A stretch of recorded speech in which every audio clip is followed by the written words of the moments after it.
Chicago, that tiny town, Chicago, we'll see, bet you $1 we'll lose the blues in Chicago, the town that Billy Sunday could not shut down. Welcome, ladies and gentlemen. This program was recorded on Monday, February the 20th, 2017. The opinions expressed by the participants in the following program do not necessarily represent those of this station or its management or anybody else.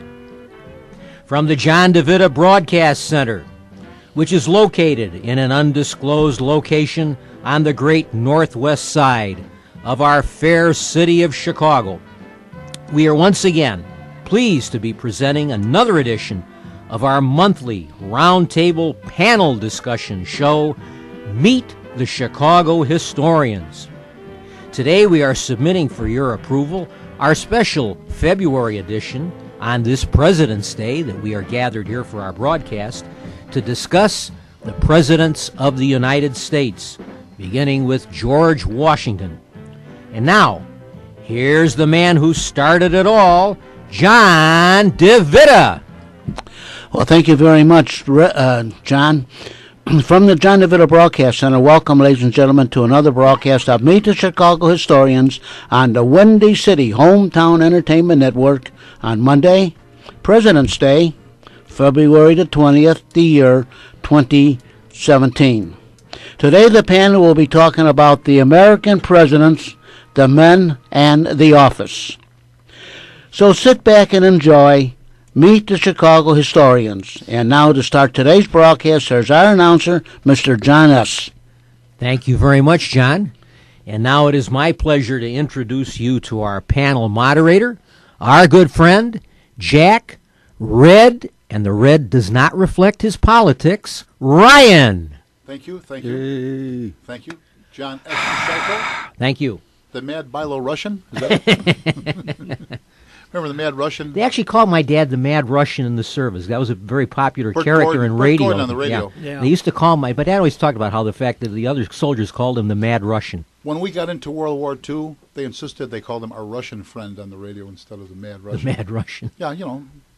I mean, Stalin probably could have flipped on a coin going back with the Axis. Well, it's the same way that Cato on the Green Hornet, the story is that he had been Japanese all during the 1930s, but suddenly he became Filipino. That's right, December 7th. Sure did. Anyway, John DeVita, are you still there? I'm still here. You're not getting enough recognition. We had a movement on, the guys and I were talking about it last time. We want you to be declared the George Washington of Windy City Hometown Entertainment Network. There you go. Well, thank you very much. By That's an unanimous vote. Unanimous consent. That reminds me of the story that... This is Chicago. There were 7 people eligible to vote. You won 9 to 0. Thank you. Very good.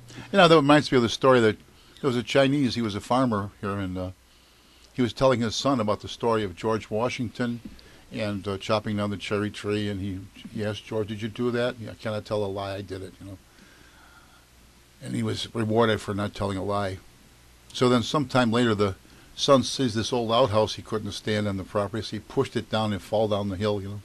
Later on, father says to him, "Son, did you push that outhouse down the hill?" He says, "Father, cannot tell a lie, I did." So the father wailed the tar out of him. He says, "But father, why'd you do that? George Washington owned up to the cherry tree." And he says, "But George Washington's father not sitting in cherry tree." So I think I heard that in grade school from my sister. There's one of the early episodes of the Three Stooges where they go out and demolish a golf course. And as part of it, they decided to hit the ball, they've got to chop a tree down to get the proper angle. And there's this little Italian gardener who's just been spending time fixing it. He comes up, "What are you doing? You think of you Georgia Wash?" You know, I think the title was Beer Barrel Polecats, I think. Well, we did Irish jokes last program, but since we're on Italian jokes now, young Italian kid in history class, his teacher asked him, "Frankie, name someone that signed the Declaration of Independence."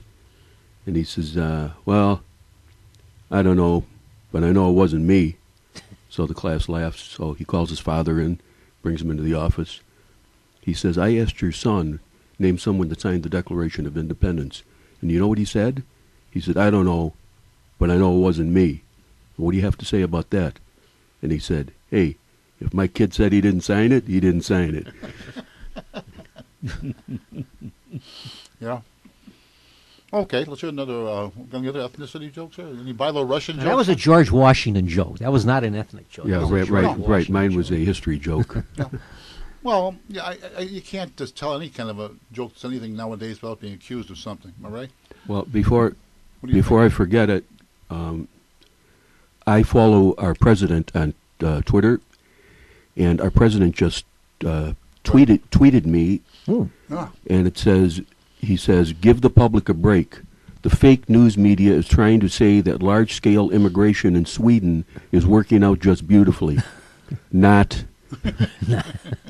You got to love this guy.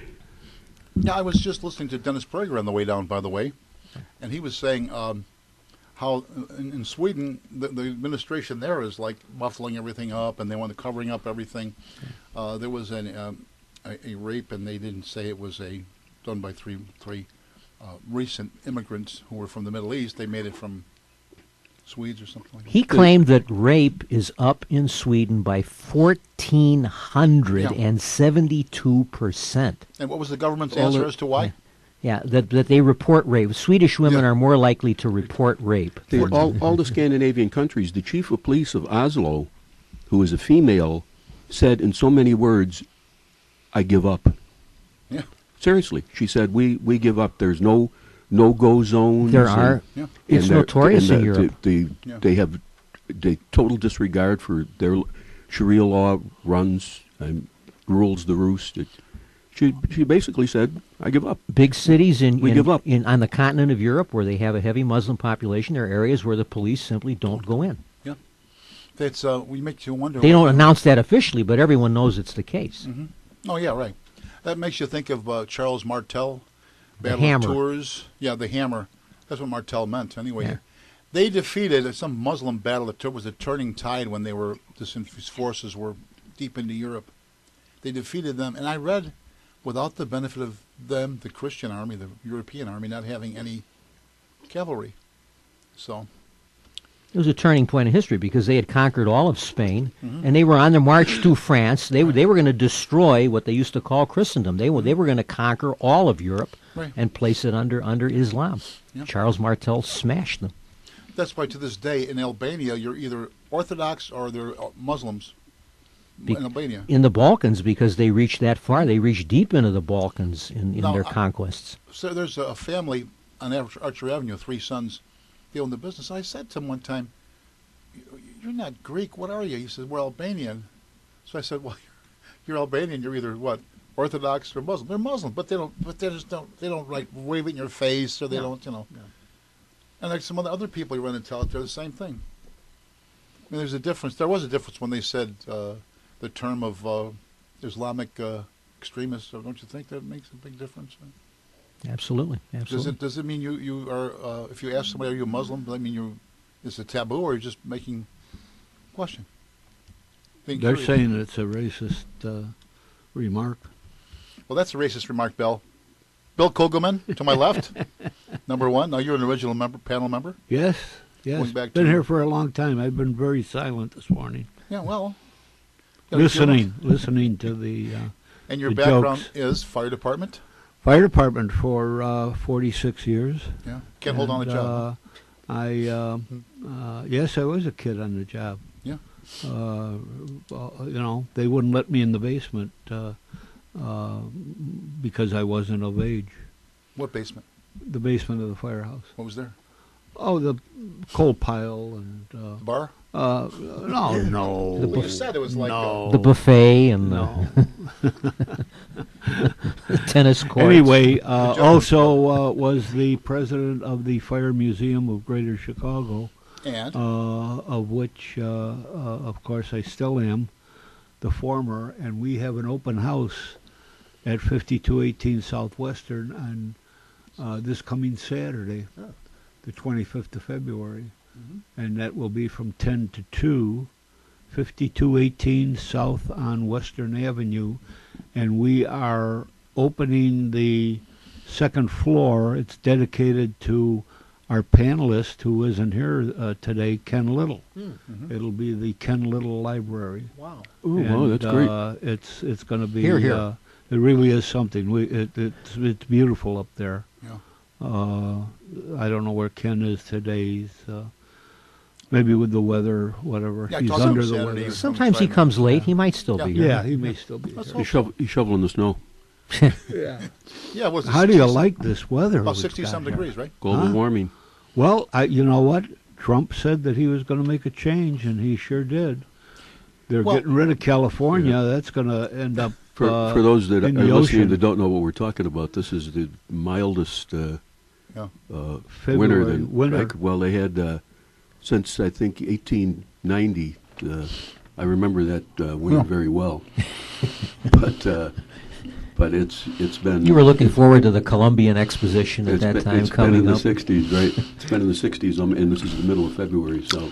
Which gives the lie to global warming, because if this is caused by global warming, how do you explain that the previous record was set in 1890? Yeah, right. Well, let's not get any scientific facts in here. No. Or political. Don't Yeah, confuse. that's what it is, yeah. Political, all political.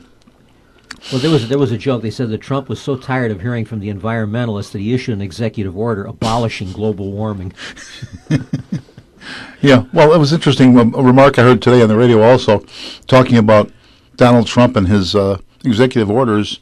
No one in the press, or, and there's always, our editorial pages probably have something somewhere, said anything when our previous president, the 44th president, Barack Obama, said he was going to fundamentally change America. And what does that mean, Yeah, that could be deemed very offensive, as if this country is in such bad shape that it needs to be fundamentally transformed. Right. What does that mean? I've always been kind of happy with the United States the way it was founded. Yes, I agree. I mean, they wanted to turn it into like a Western European Socialist style. basket case. Yeah. Socialism. Yeah. That's what he wants. That's why you look at some of Well- these kids. When I was in the hospital in November, some really nice kids worked like as nurses' aides. Remember this one black girl? Oh, she was so friendly, so helpful. And they're like on an hourly thing where they'll say, "We don't need you. Send you home anytime they want." And then she was telling me it was election night. I come home, so she was there. Oh, if this guy gets in, this guy gets in. I said, "Come on now. Think about it." I said, "Some people just want your vote. Things won't be any different. They want to keep you where you are and keep your vote." Well, of course, she's a young kid, and maybe someday she'll realize.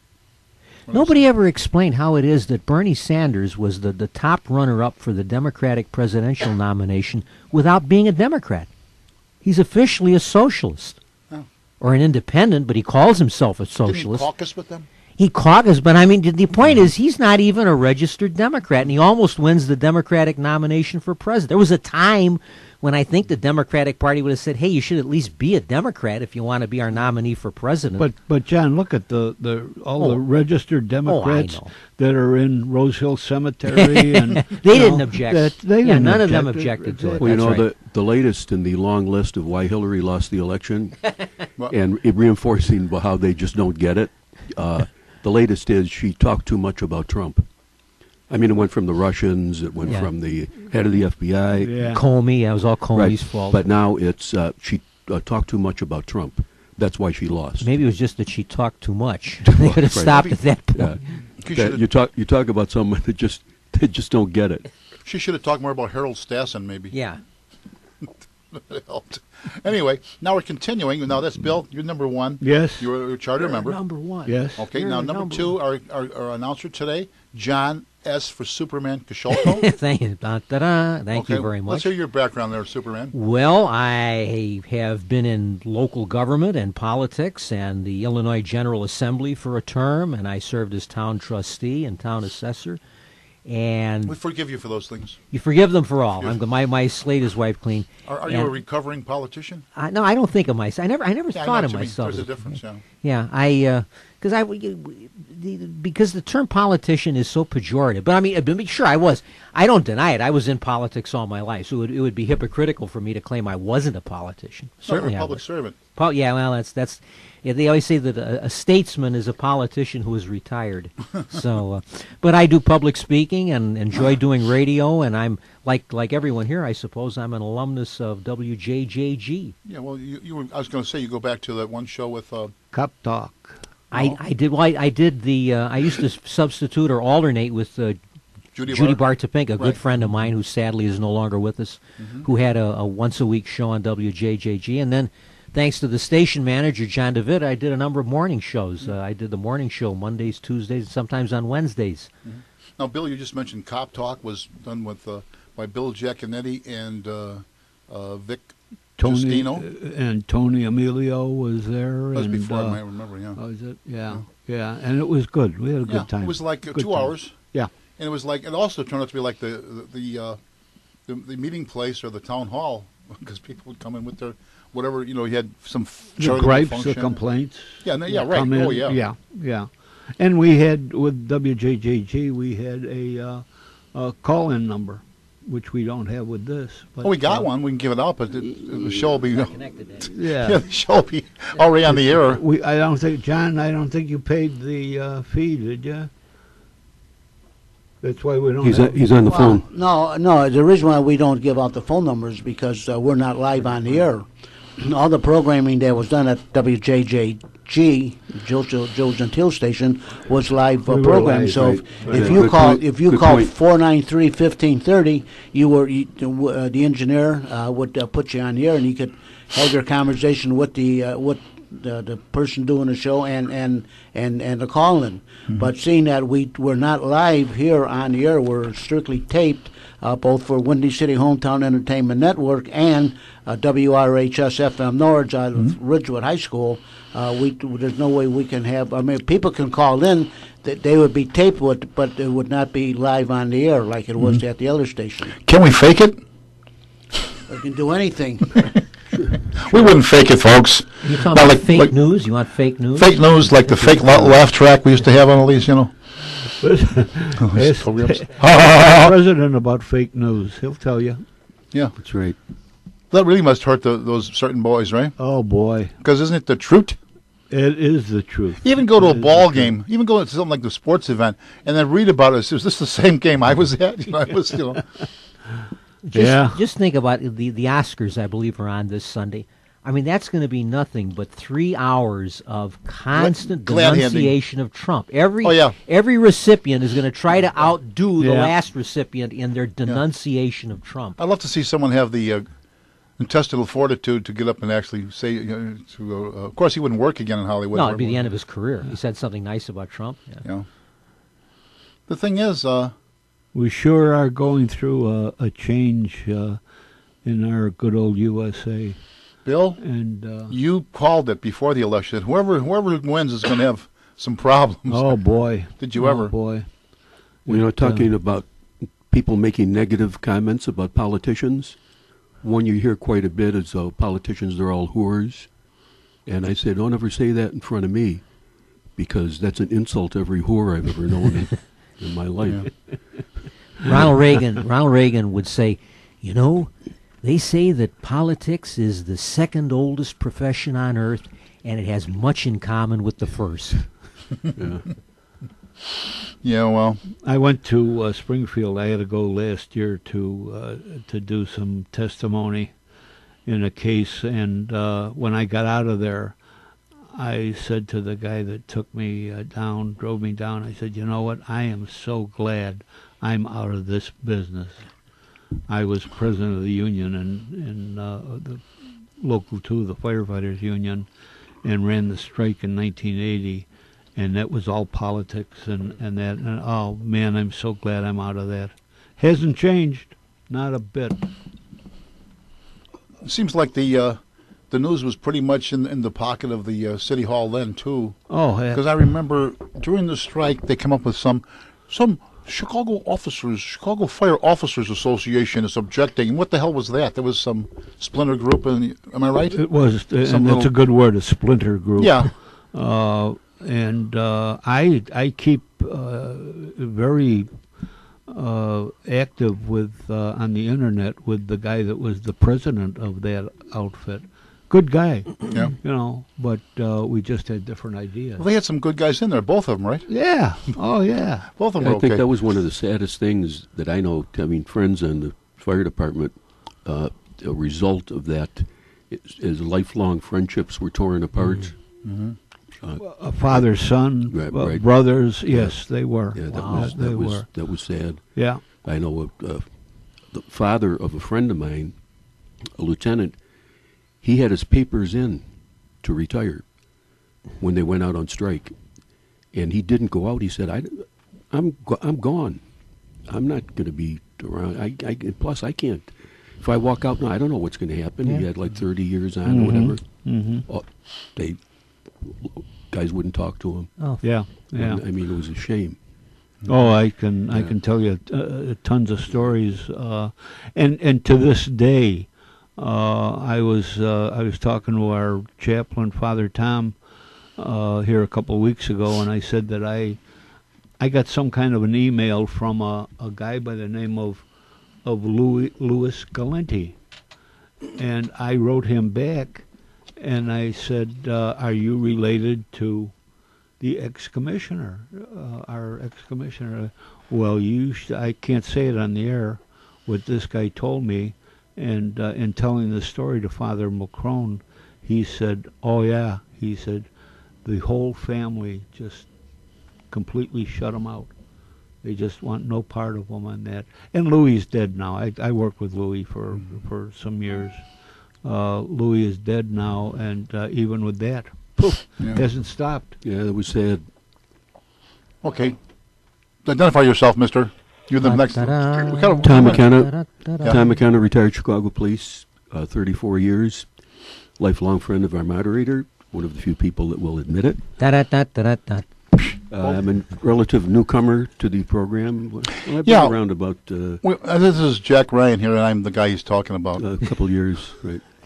We were talking last week one time, and I says to Tom on the phone, "Tom, John DeVita, he's looking for an idea. I can't think of any idea to do for a show." And Tom says, "Well, it's President's Day. Why don't we do presidents? We did inaugurations. This is different. There's enough of the subject." Sure. And this brings me and reminds me very much of one of your favorite expressions about, was it genius? Go ahead. Genius is the ability to detect the obvious. And a brief story of people that don't understand what that means. Two guys go on the same date to buy a horse. They each buy a horse. Now they're standing there and they saying to one another, "Well, how are we going to be able to tell our horses apart when we come back because we just bought them?" So the one guy says, "Well, I'll grow my horse's mane out, and then my horse will be the long one with the long mane, and you cut your mane, and you'll be the short mane." And he says, "No, we can't do that because they'll grow back, and we won't be able to tell them apart." He said, "Well, I'll cut my horse's tail real short. Then my horse will be the one with the short tail, and yours will be the one with the long tail." He says, "No, we can't do that either because they'll grow back." So there's a guy standing there watching them, and he says, "Why don't you just do this? Why don't yours be the white one, his be the black one?" Genius is the ability to detect the obvious. That makes me think of all this business about this has been going on. And this is nothing new, but the Justice Department under our former, thank God, our former regime. Administration. They'd go in somewhere where there was a problem. I mean, disturbance-wise in city somewhere, and right away they examine it. Whatever the police department was, it's always got patterns of this and patterns of that, and we're going to have all kinds of new training and all kinds of new. I mean, it's nothing new. Let's why don't we look at the fact that who handles these things all the time? But police departments. So wouldn't you think maybe the police department knows how to? Like you said, Tom, Washington, D.C. had it really down for as far as any kind of demonstrations go. This the city? Well, yeah, because there's so many of them there. Yeah. I mean, anybody that's been to Washington, D.C., I go every year for the National Police Officers Memorial, and they're every day there are probably at least 2 or 3 and huge demonstrations or rallies. So the 3 law enforcement agencies that have jurisdiction in Washington, D.C. are the Capitol Police, the Park Police and the Washington, D.C. Metropolitan Police. And they've got it down to a science. Yeah. I mean, I think they demonstrated that during the inauguration. Which one was the one on the District by, what's his name? That show, remember the District? Guy was played coach. What's his name? Played coach? Coach, you know Coach? Well, I don't think, yeah. Oh, shoot, I'm losing it. Yeah. You remember that was on Saturday, was the District was the name of the show, all about D.C. police. Yeah, I don't remember. remember I didn't watch the show, though. Come on. What do you learn? I don't learn anything. I think that's one problem, too. This is one occupation where there's really a blur between fiction and reality, in our minds, too, in police. You know, because you'll see someone, say, come on the job, and you get someone who, we've seen them, they always go right to the residential spot, and they go to some unit. They've never been out, you know, in the trenches, so to speak. And they always got this, we all got a touch of it, but like Tom probably had the least of all, what they call the white Earp syndrome, where you got to, you know, it's almost like... You wear a vest and a No, tie not and- a little, no, that was Hugh O'Brien, but we just lost him not long ago. But Great anyway, guy, great guy. they're like trying to create this own personality or something for everyone to see, which is phony. It was like, you know, I remember a guy from the neighborhood. He were on our with Southwest Side. We're having some kind of it was a neighborhood thing downtown, and my wife worked with the neighborhood group, Southwest Federation at the time, and he's giving her a tip on what to do, and he's talking like Sheldon Leonard. Hey, what you got to do? You got to. And I'm thinking, you talk to this guy yourself. He talks in normal tones. He was in the first district from day one. You know, the old be all and end all of the police world. As Charlie Burns, one of our now deceased immortals, said, 300 guys never handled domestic disturbance. Yeah, in the old days, there were no residents there. Very Maybe few. a couple, but Maybe. you know, they had the mission. I always have to laugh at the Hollywood version of police and law enforcement. People ask me what I think the most realistic police show that I ever saw was Car 54. Where are you? Barney Miller. Yeah. You know, Tom, when you tell that story about the two guys that bought the horses and, Right. and that, just you can add to that Lipizzan horses are born black, and when they're about out of a yearling, a couple of years old, they turn white, all white. Really? I didn't know that. That's not a racist thing, but it's true. It's Hair true. color. They had an excellent documentary during the Christmas season about the Lipizzan horses. They took a horse from birth and all the way up, how they're training and how they're chosen to be part of the performance group. Very, very interesting. We have one more person today. Step up, will you please, guest Don Peters? Come in and Introduce sign yourself. in, please. Yeah. Let the folks at home know what your line really Don is. Peters. Yes. How you do? No S. Huh? No S. Two Oh, first John- names. Don Peter? Right. Oh, he put Peters on here. You don't Where's know the how other to guy? It's behind me. Yeah, listen, you know how we keep score here on What's My Line? Keep score. Yeah, you know. $5 down and go to Dorothy We're on Kilgallen. for Stopette. There's someone. Okay, you are Howard from Surf. what group now? From Bennett, sir. Fire Buffs of Illinois. I'm with Fire the, Buffs. Yeah, and with the museum, Fire Museum, Greater Chicago. And tell us about what you do. As little as I can get away with. You probably work a lot harder if it's something that you enjoy than. Well, Okay. if you enjoy something, you don't work it. That's it. Absolutely. You're retired? Sort of. Yeah. So, but I mean, you put in a lot of time with this, Buffs? Not really, because I've got That's one down. what they call diabetic retinopathy, so I don't drive at night a lot. Okay. But Bill, could you help me with this? He's being a hostile witness. hostile. What is it your group does? Fire Buffs. What do they do? Buff up the engines and buff Yeah, up the it's brass it's work. it's a group that just likes antique fire engines, and Alright. and they go around to different firehouses. So it's historical too, then, right? Yeah, I would say, historical. Sometimes it's hysterical. I hope so.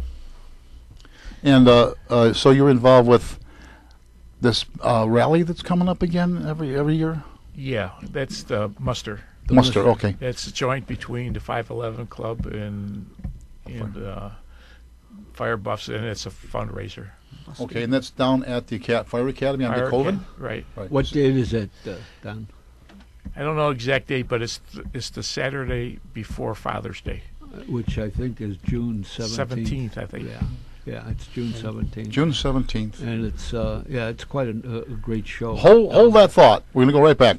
And now, ladies and gentlemen, for a brief intermission, you're listening to the February edition of Meet the Chicago Historians.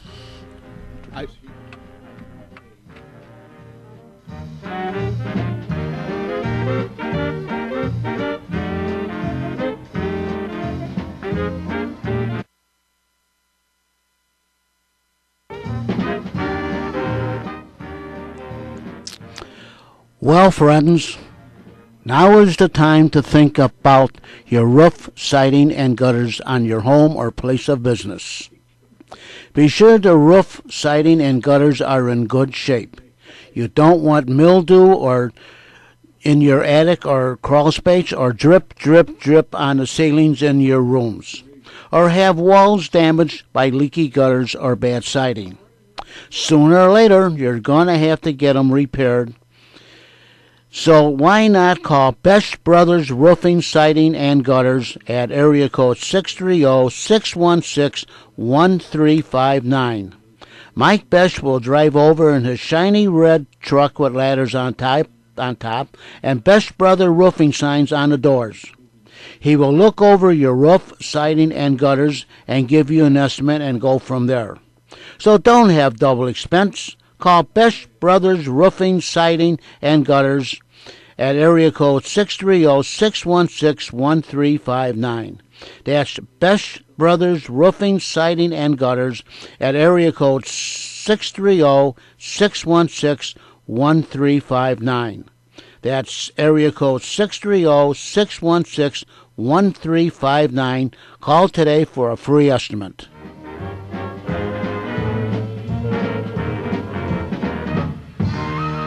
And now, back to our presidential edition of Meet the Chicago Historians. Here's our moderator once again, Jack Ryan. Yes, the Best Brothers. I remember them from the Ed Sullivan Show. You know, I heard this morning, Ran our show. and our thing today is presidents. I heard that one of our greatest presidents, well-known president, Abraham Lincoln, had a very, very bad Relationship? effect on himself, is that he was constantly constipated. Really? Yeah. That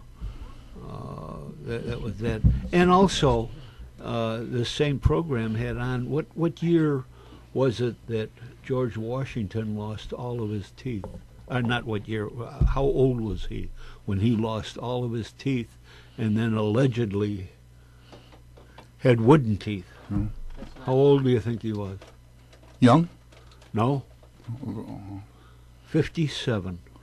57. 57 years old. Now, 57 then was... Whoever brought this up, you know. 57 was a pretty good age in those days. Oh, wasn't that it? was an old time age. Yeah, God, yeah. Oh, Did he really I have don't- wooden teeth? Or? No, they claim that's a myth. Yeah.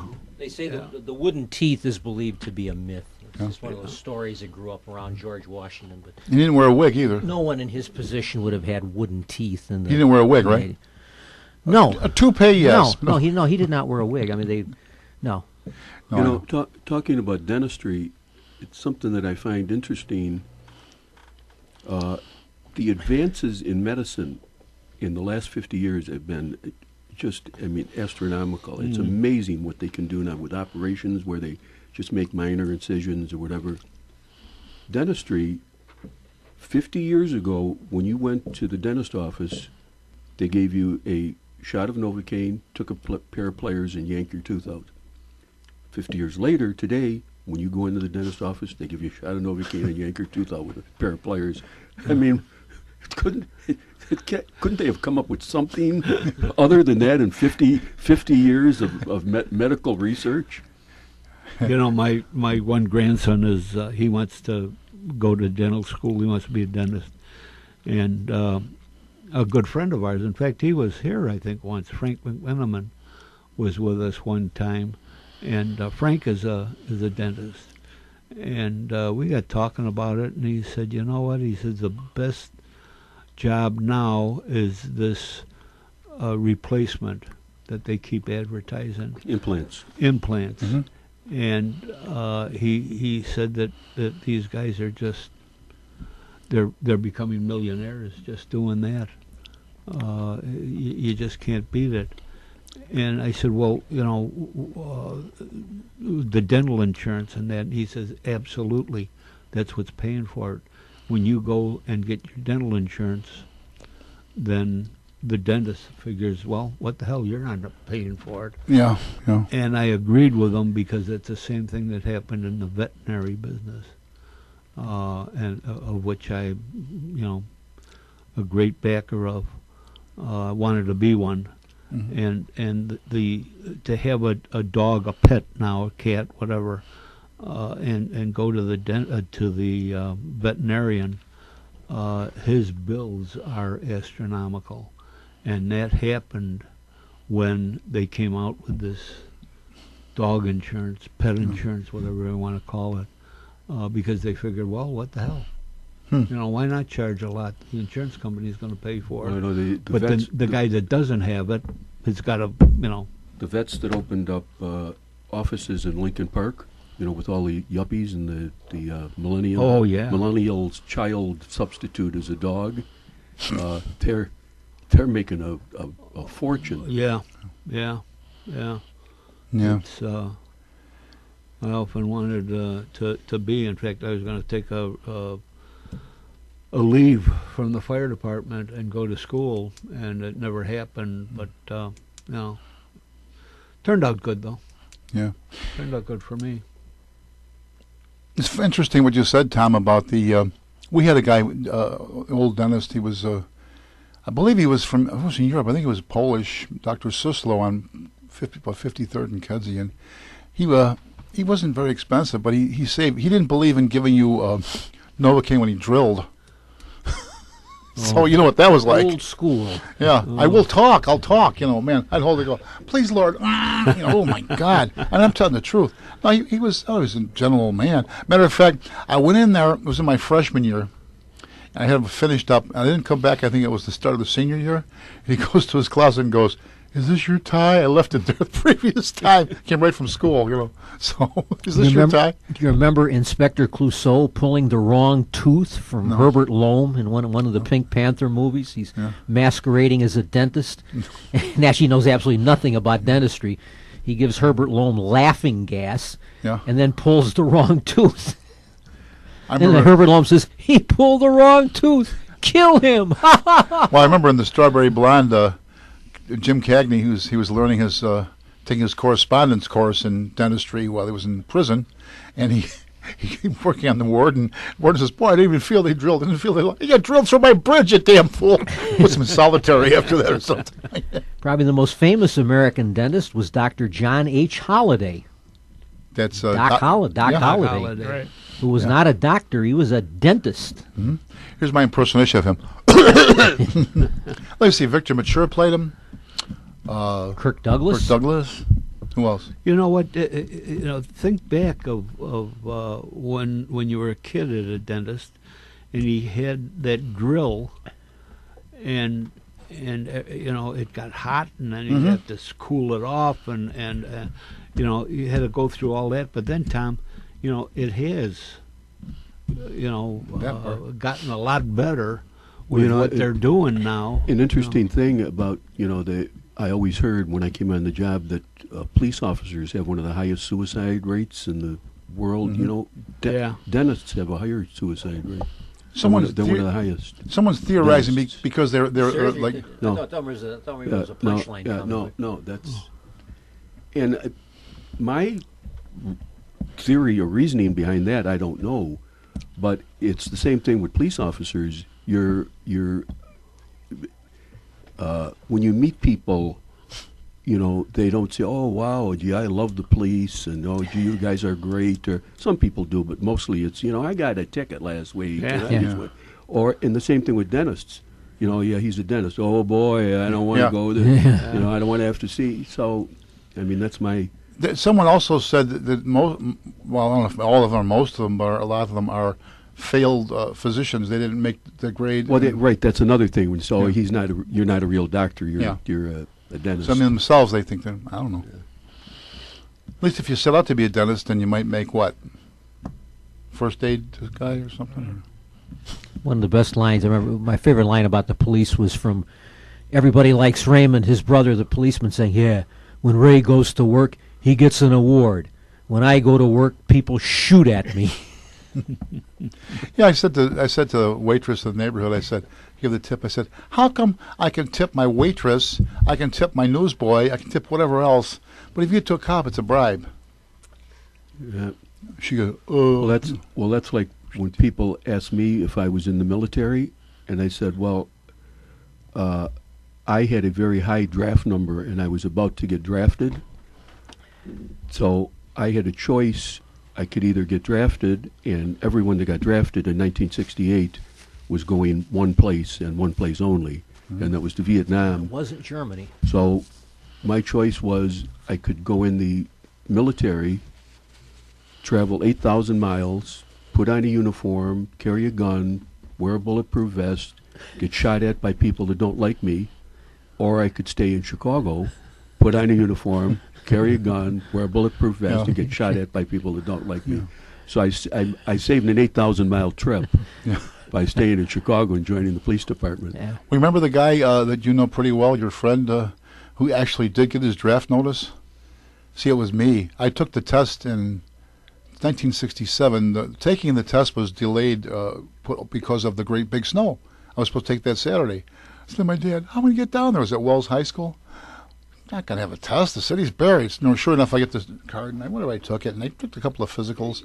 I was in great shape in those days, but I was still too heavy according to their charts. So they put you down as conditional. You lose this weight when you come back for the next weigh-in. I think I was 5 pounds over, but they didn't say anything. You're 20 years old. You work out with the weights. You play basketball. You run. You got. It changed day by day. Yeah, well, they've changed that since then. Like Sergio Oliva couldn't get on because he was too heavy. Remember? Sergio? Yeah, you know Sergio. Yeah, He was Mr. Universe. Yeah, Mr. Olympia, Mr. Universe. Mr. Olympia. Yeah. But anyway, he couldn't. It was too heavy according to that. But they changed it according to. But anyway, so I was Friday in August of '67. You remember this, Tom? I said I got my draft notice today. Greetings. My mother had it somewhere. Very next day, Saturday, I get the notice from the city that I'm due to start training September 18th, but there'll have to be one more physical because there was so many months in between. So I go down to the personnel. What should I do with this? And the lady at personnel brings out the sergeant, and who I later, knew him too, Frank Gaffney. He looks at my whatever on me, and he says, this guy's got 2 strikes against him already. He went to St. Rita. Well, so did Frank Gaffney. But anyway, much older. How old everybody looks when you're 20, right? So anyway. Explain, what is the knock on St. There must be a story. I don't know. Well, he went there. Yeah, he went there. That's why, yeah. Same guy. I thought there was more to it than that. Yeah, well, he said. Pulling his chain. He was. He said, this guy looks like he'd be a good heavy weapons man, doesn't he? So they go in the back. Get your machine. And they her type, and she brings me a letter. Take right to your draft board. The famous one at 63rd and Western. It was burglarized later. I had none of the burglarized. I wouldn't have to go. But anyway, it was requesting that my induction be canceled because of the critical manpower shortage, and they did have a manpower shortage then. Yeah, they were giving guys that were in the military early release if they would Become police. They advertise in San Diego there. What's the base? Camp Lejeune? In Camp Lejeune's North Carolina. San Diego is Fort Ord. Fort Ord. no, that's north. That's an Army. Anyway, Marine Corps Naval base. base. Come to Chicago, be a I think it's policeman. called, I think it's just called San Diego Marine Yeah. Marine Depot. Anyway, they were advertising there. They were offering, if you'd have in the area, that you could join, you could sign up, you could take the test, give you a year to move into the city. A year if you live in the suburban or whatever location. And anyway, so here I am. As you said, Tom, you saved the trip. Yeah. But anyway, where are we going? How do we get there? Police. Get back on the police. Okay, let's go. We went with the presidents. Now we got to talk about them for a while. Okay. Now, Don Peter. Right. Okay. Now, once again, we were trying to finish up. He says special gust here. You have special gust? Gust? That's what it says in the note. Oh, it's guest. Gust Yes. of wind. It was a gust of wind. It's the I really like that Illinois too. fire fans, Fire buffs. fire buff, yeah, buff. The FBI. And you Fire buffs ability. you organize or assist or what? I mean, you're It's into just a antique vehicles. yeah. I There are a am. lot of people that own an antique vehicle, firefighting. They do. Yeah. They do. I know there's a guy in the neighborhood named Jim Searcher in my neighborhood. He's got one. They're using all the local stuff, and people were wondering, how is it that you are putting down a fire truck for this parade? And people have to explain this is not in service fire truck. Like what's the one you rode to, Bill? Who owned that one? The what? That one you rode to, you had a bunch of guys from the Wounded Warrior program. And Oh, yes. We, was it 2 years back now? or something? yeah, we had the people from the Wounded Warriors club or whatever they call it, and they were mostly firemen, ex-firemen from the East Coast, and we didn't know, well, how are we going to get all these guys around? A couple of them were in wheelchairs and that. So I got a hold of one of our ex-captains in the fire department, George Rabiella, and he has a, what do you call it, a deck on the top of his bus, one of those Right. that he uses, and we had a ball. Right. We had an absolute ball, and the bus that he has is decorated like a fire truck. And he calls it the Mrs. O'Leary, or the O'Leary Fire Department. Right. And we had all these guys on there, and we were taking them from the hotel where we had lunch to the stadium. We were going to watch the game, and we're going down Hockey Madison game? Street. Yes, we were going down Madison Street, and he had lights and siren going. And one of your people, a sergeant, the blue lights came on, stopped us. And I know George well. I said, you keep quiet, I'll handle this. And got out, told the sergeant what it was, and he says, well, we've had so many calls, what is going on? He says that, O'Leary Fire Department, and you're going down Madison Street. No. He laughed. He let us go, and but we had that was one of the big things in my life is taking these guys around, and That's another interesting thing. You talk about calls. If you're driving a marked squad car and you go like to visit a friend or whatever, it's in your district or whatever, and you leave the car there and you're inside, the dispatchers, they said, they'll call you on the radio. They call the communications, and you call and say, yeah, is your car parked at 66 whatever, because we getting all kinds of calls. Why is that squad car there? What's going on? What are they doing? It's been there for over 20 minutes. Yeah. well, we're our program today is on the presidents, but on that little story, I had a Irish setter, called her Blaze, and I was detailed to Engine 29, which is right down the street from Daly's. Right. And the mayor was Richard M., of course, and I had the dog with me. I think it was a Sunday or a holiday or whatever. Anyway, we had our brunch at the firehouse, and then I told the guys, I said, I'm going to walk around the block, take the dog out, and give her some exercise. We got to run, pick me up. Okay. So there's a squad car parked in front of Daly's house on Low. And I walking the dog down, and the guy waves to me, and I'm standing there talking to him, and all of a sudden I could see his face, just his jaw kind of dropped, and I said, what's the matter? And he says, look behind you, here's the dog is taking a dump on Daly's front lawn. And I said, I'll see you later, officer. Boom. And I left. When I left, I turned around and he's laughing too.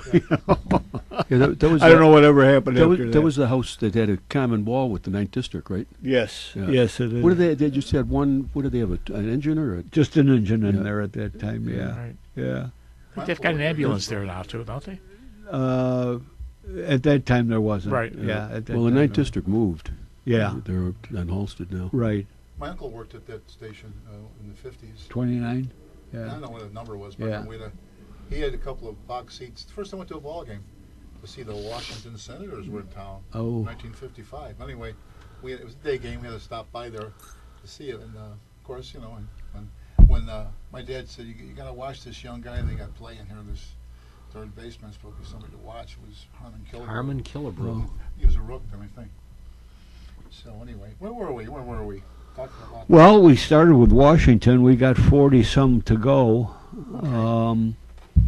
We've had a couple of presidents that have been murdered in the line of duty, so to speak.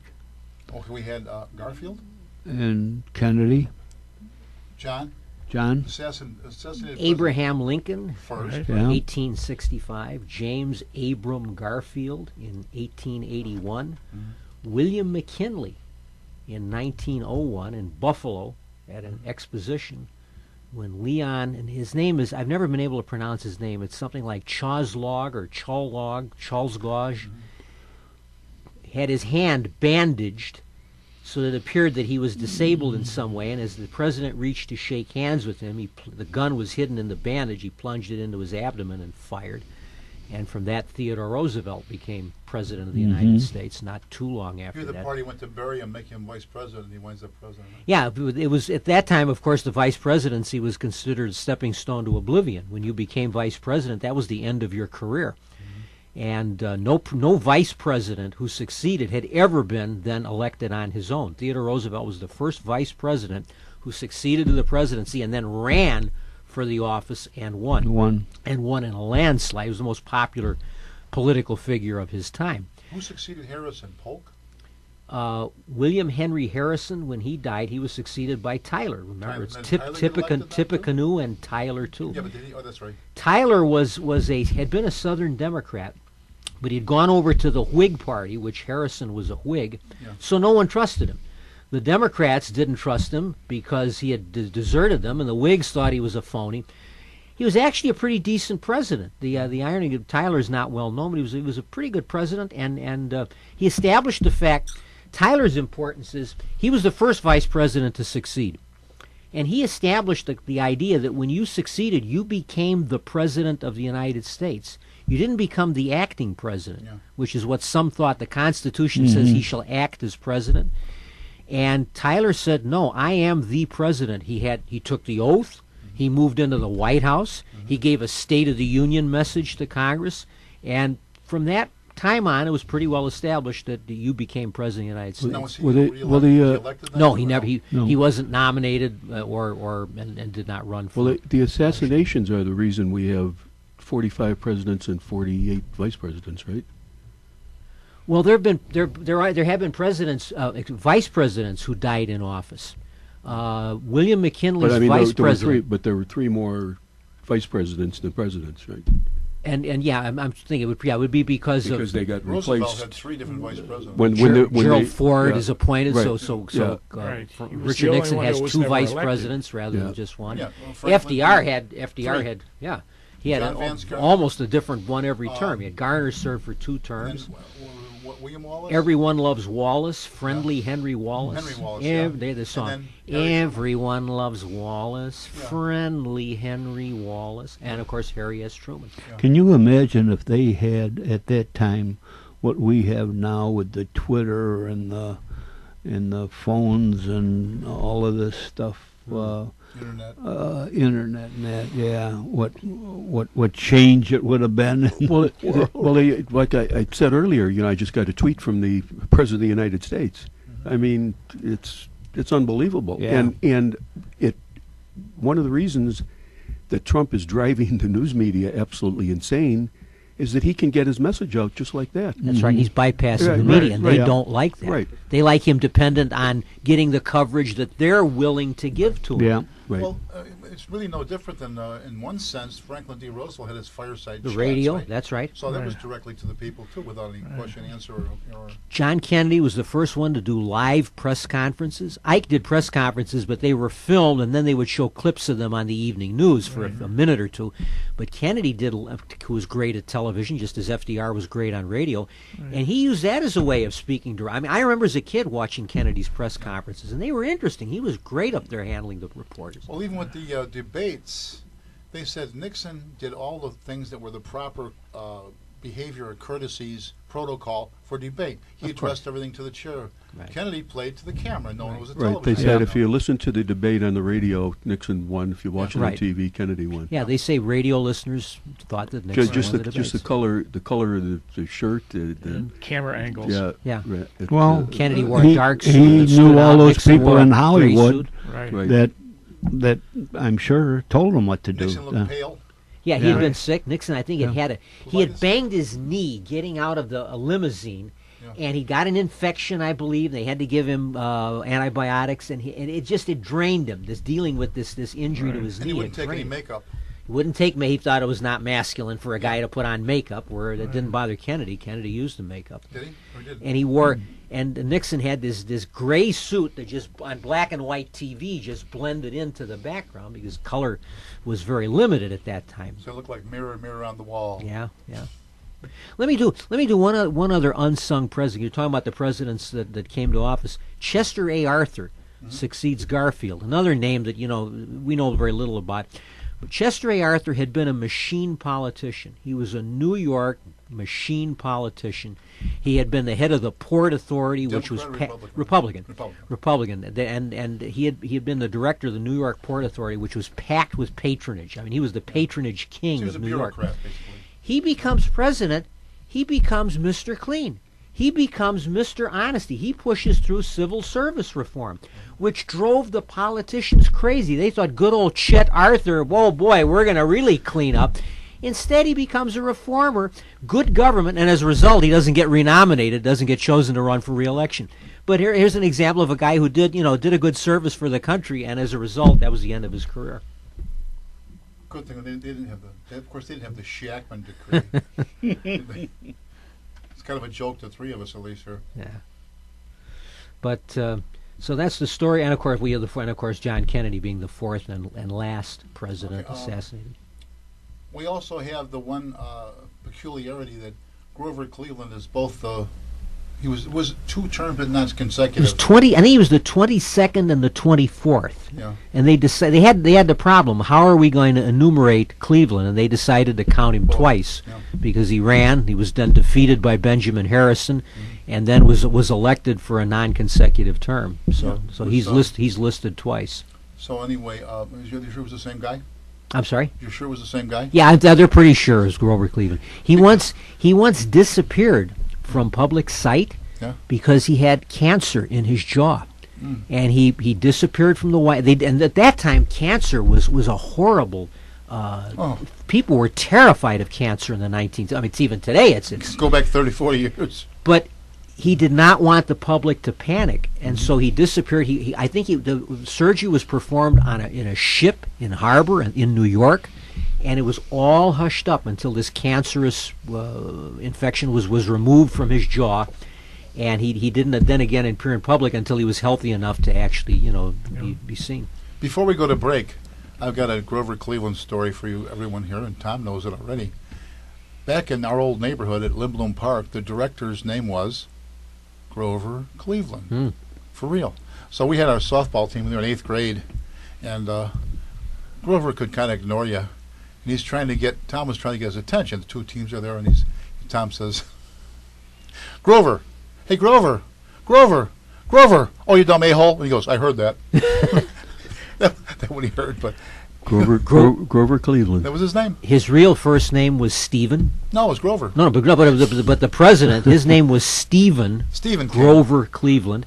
Calvin Coolidge's first name was John. His real name was John Calvin Coolidge. John Cole. So we've had several presidents that are known to history not by their actual first name. Joyce Kilmer was Alfred Joyce Kilmer. So I had when I was in missing persons, I had the cop call in. Why did the they call a report. woman The Alfred? Field Street, I was in missing persons, called in the report, and he said, he goes to the school here over here, this after that woman, Joyce Kilmer. But anyway, I said, no, not a woman. And I think we got it. Are we there, John? Go ahead. It's time.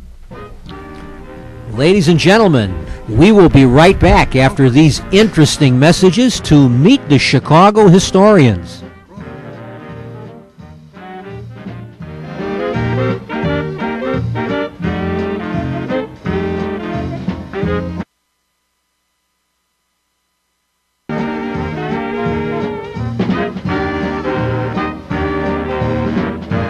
Do you know someone that has constant pain of their low back, neck, shoulder, knee, or wrist? Have they tried medications, exercise, physical therapy, or chiropractic, and nothing seemed to make it better?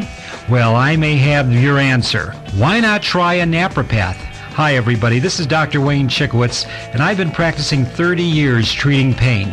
I'm board certified and hold a diplomate in pain management. For your convenience, we have 2 locations. In Cicero, 3602 South 61st Avenue, 708-656-7000, or in Villa Park at 122 West St. Charles Road, Suite 1A, 630-833-4007. Why not try a napropath and stop the pain today?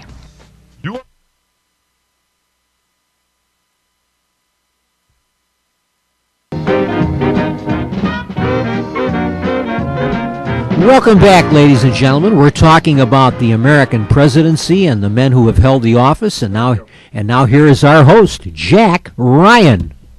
Thank you. We were on succession with assassinations. We talked about that. Grover Cleveland being 2 different presidents.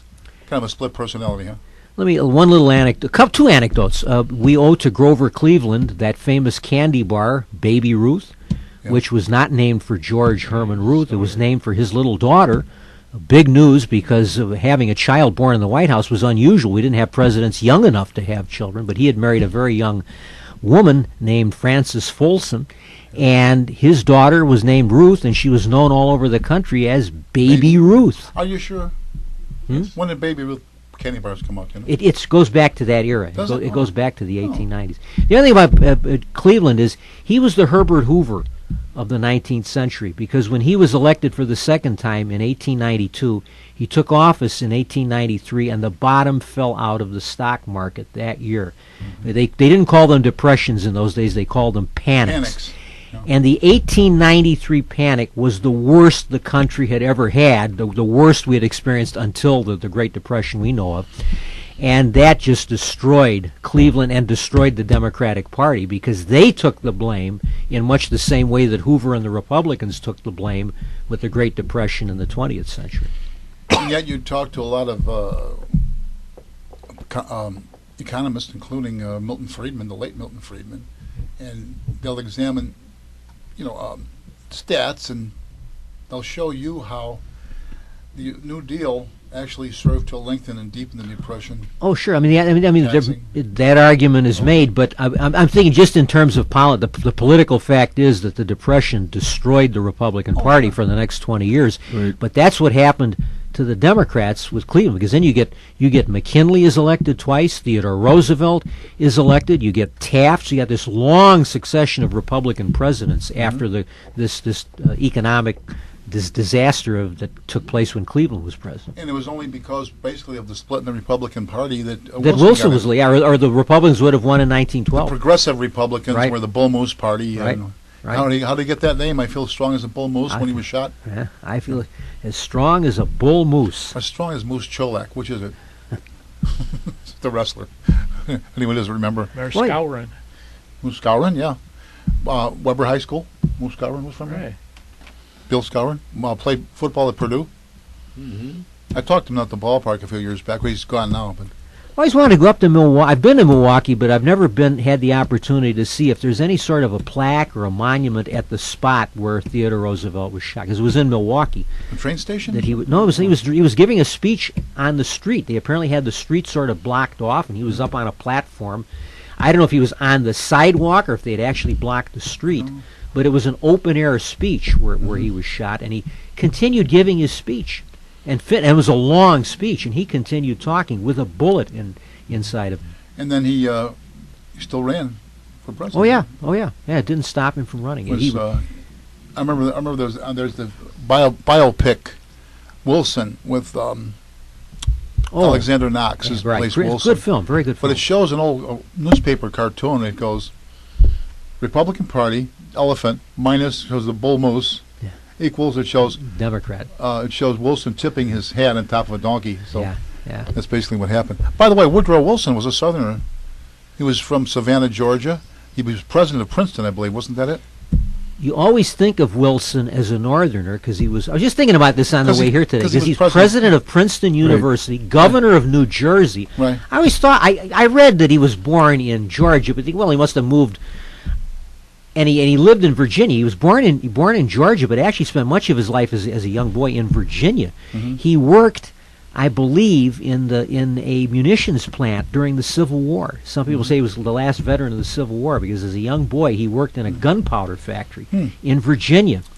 But you think of him, certainly I thought of him as a Yankee. You think of him as this northern guy, Princeton and New Jersey. You know. What was his first name? His real name was Thomas Woodrow Wilson. Yeah, another one who didn't go by his actual first name. That's a lot. It's Lynn Nolan Ryan, by the way, the pitcher. Lynn. Got some more. Come on, anybody got any more? But he was never president. No. Was he president of the Texas Probably would Rangers? have been a better president than Woodrow Wilson was. Wilson, by the way, the Democrat, is the one who gave the official order to segregate the army and everything. Did you know that? Wilson was a true. There was a lot of hostility to Wilson on the grounds that he had put a lot of Southerners into his cabinet. Mm-hmm. This caused some consternation. I mean, the Civil War was still a little bit, sure. Even though it had been healed. I mean, McKinley particularly had made a real gesture toward the South when he was president. He returned McKinley, and I think it was completed by Theodore Roosevelt. They returned all the captured battle flags that had been kept in a warehouse in White. They returned them all to the South as a gesture of reconciliation. And they could sell them at the flea market. Yeah.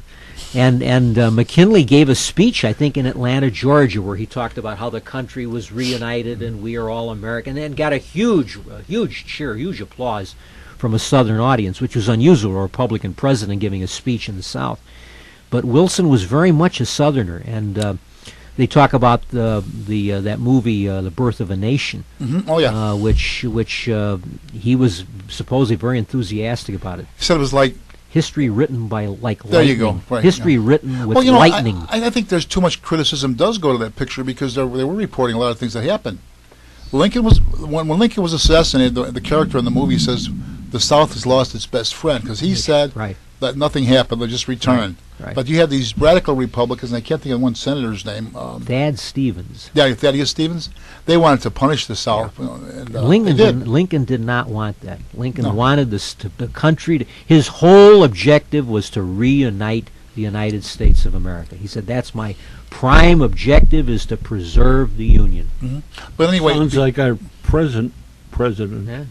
Yeah. Well, it's funny spending some time in the South at some of these festivals, Celtic festivals. We played in Savannah, Georgia, and we played in Louisiana, and a lot of Irish heritage. And strangely enough, the sentiments about the Civil War are still extremely deep in these areas. The opening of one of the festivals, the announcer said, "We'd like you to stand for the national anthem," followed by what we believe should have been the national anthem if things turned out a little bit different. They actually said that?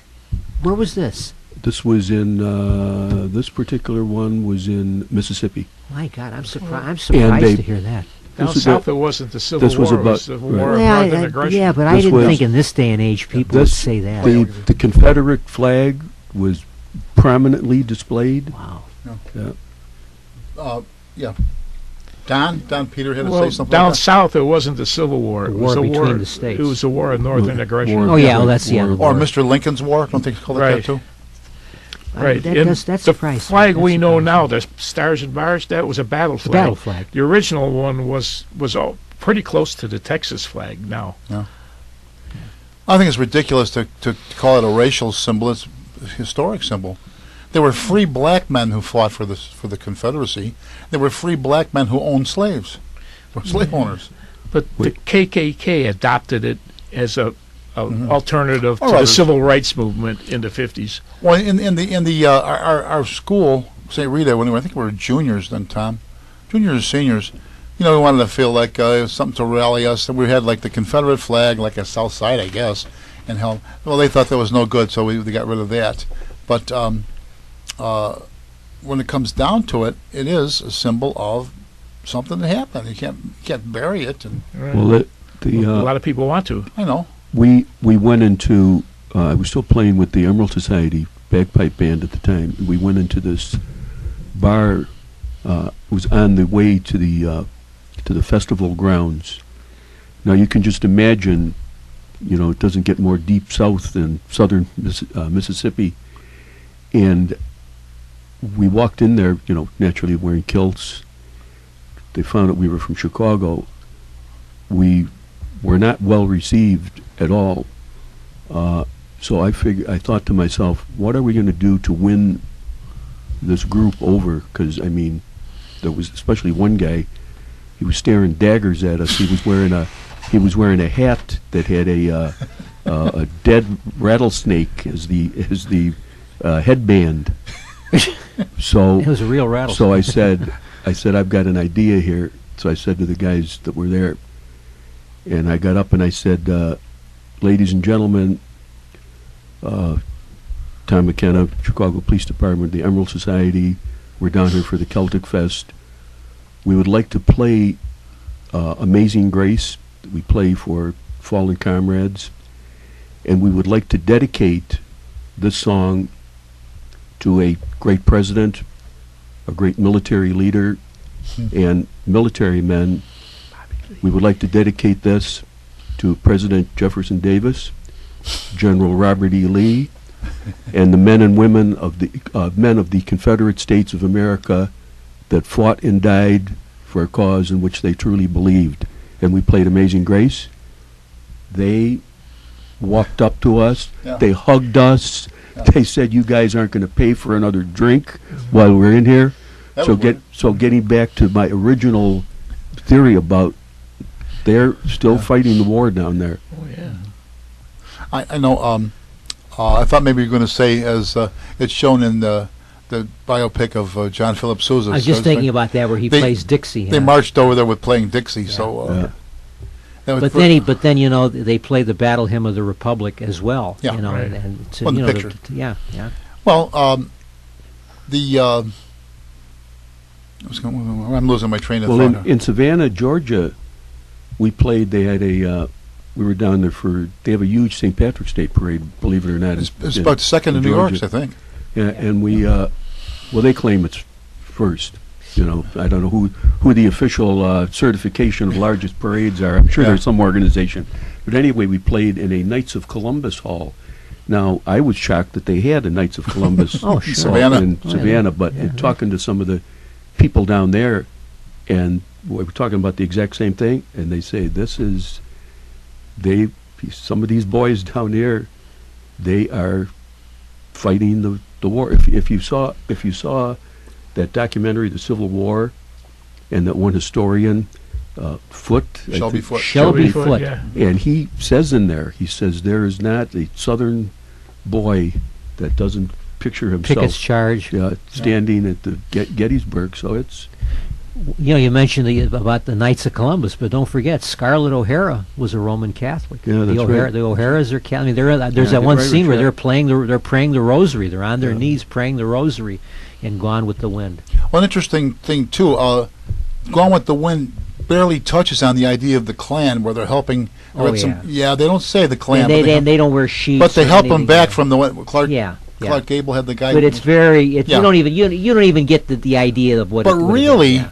the origin of the Klan was like an underground in answer to this suppression, repression that was coming at the hands of these northern radical Republicans. It was an underground organization. Yeah, well, the Civil War was a disaster for the South. I mean, they destroyed everything that they talked about their way, aside from slavery, their way of life.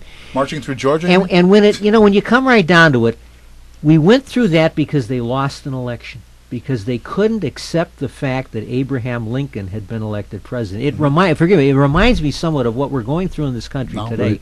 Where you have a section of the American people who simply can't accept the fact that they lost the election. Mm-hmm. And we're seeing all these demonstrations and protests and news coverage and everything, essentially because they thought they had an election in the bag, and it turned out it didn't believed it was result the way they propaganda. expected. And that's what happened in the Civil War. Well, that's something that's always upsetting to me when you see the Democratic Party wearing the mantle of civil rights, and it's Yeah. it's ridiculous. All the segregationists were Democrats. They were all right. Well, in the South, and again, getting back to what I was just talking about, in certain areas of the South now, you could not get elected. I mean, in those days, definitely, but even now, to this day, unless you were a member of the Klan. You could not get elected unless you were a member of the Klan. Oh, good and old they were all Democrats. Good old Senator Robert F. Byrd, who was one of the lions of the Senate, had been a high-ranking dignitary of the Klan in his younger days. But it's just the Democratic Party was always the party of the South. You go back to Andrew Jackson, all the way. It was the always the Dixiecrats. Democratic Party was the party of the South. FDR and Harry Truman depended on all. Well, Truman it already fractured a bit in '48, but certainly FDR always won the solid support of all those southern states. Yeah, that was I remember listening to the conventions, and they had talked about the Dixiecrat Yeah. vote. Right. I Yeah. was going to say that. Yeah. And then when you had your ticket, it was Adlai Stevenson, folks. If they don't know, former governor of Illinois, was twice the Republican or the Democrat standard bearer in 1952 and in '56, and both times they had a Southern senator as his running mate. John Sparkman in '52 and Estes Kefauver. Estes coonskin cap. When he in '56, where he got well known from the Senate hearings on the organized crime, was it not? They call them the Rackets Committee. Rackets? Was Yeah, it? they used to talk about the Rackets Committee. Were those? You don't tenants- use that term much anymore, but that was the big deal. The And Rackets. remember Racket Squad. Racket Squad. Hi, I'm Captain John. What was it, Captain James Braddock? T. Kirk. Yeah, it was. What's his name? Reed Hadley. The best Zorro. Anyway, but getting on to the presidents with that, we get now to our more recent presidents, which we'll know a lot about. Eisenhower, he was getting not high marks for the longest time. My dad referred to him as the chairman of the board, but he did manage to surround himself with some really bright people, wouldn't you say, Tom? A lot of corporate people. He had Charlie Wilson.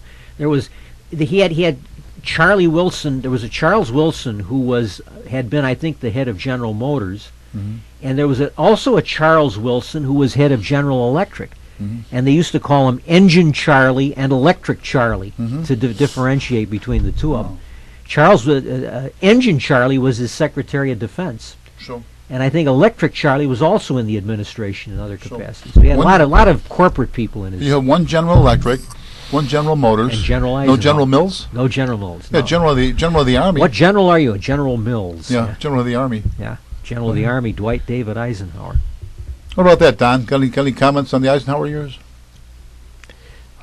He managed to build the whole interstate system in 5 years? That was his baby, wasn't it? But now they couldn't even get it engineered in 5 years. And it was a project because of World War II, because he had seen the need the country had Right. for auto transportation, for Right. transportation by road, and the country's road system was very, very weak in Right. the 40s during World War II. And he sensed that if there should be another major war, we would need to be able to ship goods by Right. road. So it was called, its official name was the Interstate Defense Right. Highway System. They were able to get it through Congress because of the defense aspect of it. So essentially, it was a military. It was done so that there would be rapid communication Right. by truck, transportation by truck, Also, every 7th mile is perfectly straight or something like that, where they can land an airplane. so that airplanes could land you in know, an yeah. emergency. So I they could remember- use these airfields. I remember when they were building the Chicago Skyway, I went out there with my father, and I remember him saying, when this is finished, because it connected right into the Indiana Toll Road and then Ohio Turnpike, and he said, when this is finished, you'll be able to get on this road and drive all the way to New York City. And, of course, now that's like big deal. Yeah. Yeah. But at the That time, time, it was yeah. it was a huge deal. something about not even hitting without getting a stop sign or Yeah. stoplight. Right, exactly. Just toll booths. Yeah. But anyway, with the oh yeah, that's another thing with the interstate. I think kind of a forerunner of that was the Japanese took those two Aleutian Islands, Attu and Kiska, and we, in short order, built that Alcan Highway through western. In Was a it? matter of months. I mean, Yeah. that was one of the greatest accomplishments of American engineering. That's The what- That was during the speed Second with- World War. The speed with Yeah. which Yeah. they built the Alaska Because Highway. if they were taking Attu and Kiska, they're probably going to work their way up that chain on the soft elder there bunny, the soft elder bunny, underbelly. underbelly, Right. elder bunny. Upper, it would be the upper belly. Right. in case Elder of- bunny. That's what the folks like Elderberry. us celebrate on Easter. Elder bunny. Elderberry wine is But, what the yeah. old ladies sell in Arsenic and Old Lace. But yeah, it was done in a matter of months, and it's supposed to be one of the most beautiful drives you can take because it's all in the middle of Canadian Right. wilderness. So And the forerunner to the interstate That's what I was thinking. it was Highway 30. In fact, we're talking about it, he had taken part in maneuvers. In 1940, there had been major Army maneuvers. The war's already going on, but we're not in it. Right. And he had seen firsthand how bad the road system was, how hard it was for the Army to send troops and equipment by road. And Right. that was actually the beginning of it, with these maneuvers in 1940. Right. isn't it kind of patterned on the German Autobahn that already Yeah. was in existence? Well, it was One yeah. of Hitler's big achievements was Yeah. the Autobahn. That's And not to be Mussolini confused made with the trains run. That's That's Mussolini, wasn't it? Trains Trains run run on made the time. trains run Yeah. on time. Which Yeah, he did. That was a yeah. true story. But then not to be confused with Autobahn, folks. You can buy a car, but Autobahn. Right. Well, Autobahn was also we can buy pies and stuff in New York. And little That's the Automat. Automat. That was Oh, called yeah. the Automat. Right. Automatic. Automat. Yeah, you would put dimes in it and pull it out. Bahn is BAHN is the German word for railroad. So an Autobahn was like an auto road. Is what Right. auto- Right. A railroad station in German is called a Bahnhof, a railroad house. Okay. Bahnhof. Hof means house. Hof means house, yeah. Yeah. Hofmeister. Yeah. Herr Hofmeister. Hof. Hofmeister's the master of the house. P.J. Hoff. PJ Hof, PJ House. Is that Da-da-da-da-da. pillar still on the South Lakefront? That, Mussolini Memorial? yeah. Still Yeah. there. Yeah. Still there. That was for not the Colombian, the The Italian Ce- aviators. that Century of came here Progress. for the Progress. Century of Progress. Right. Italo Balbo You're right. Yeah, was Little it how many 11th glorious year of of the fascist era. Yeah. It's Right. That's inscribed on there. I think it even's got a plaque to that It effect. says Of that- all- oh yeah, I stopped and read it when I was Of all walking. the mispronounced street names in the city of Chicago, Yeah. Balboa. Balboa, yeah. Balboa. Everyone Right. calls it Balboa. Yeah, I never did. They used to be what, 8th Street? Yeah, it's Italo by the Hilton. Balbo was like the air marshal of the Italian Was he Air the Force. son-in-law or something?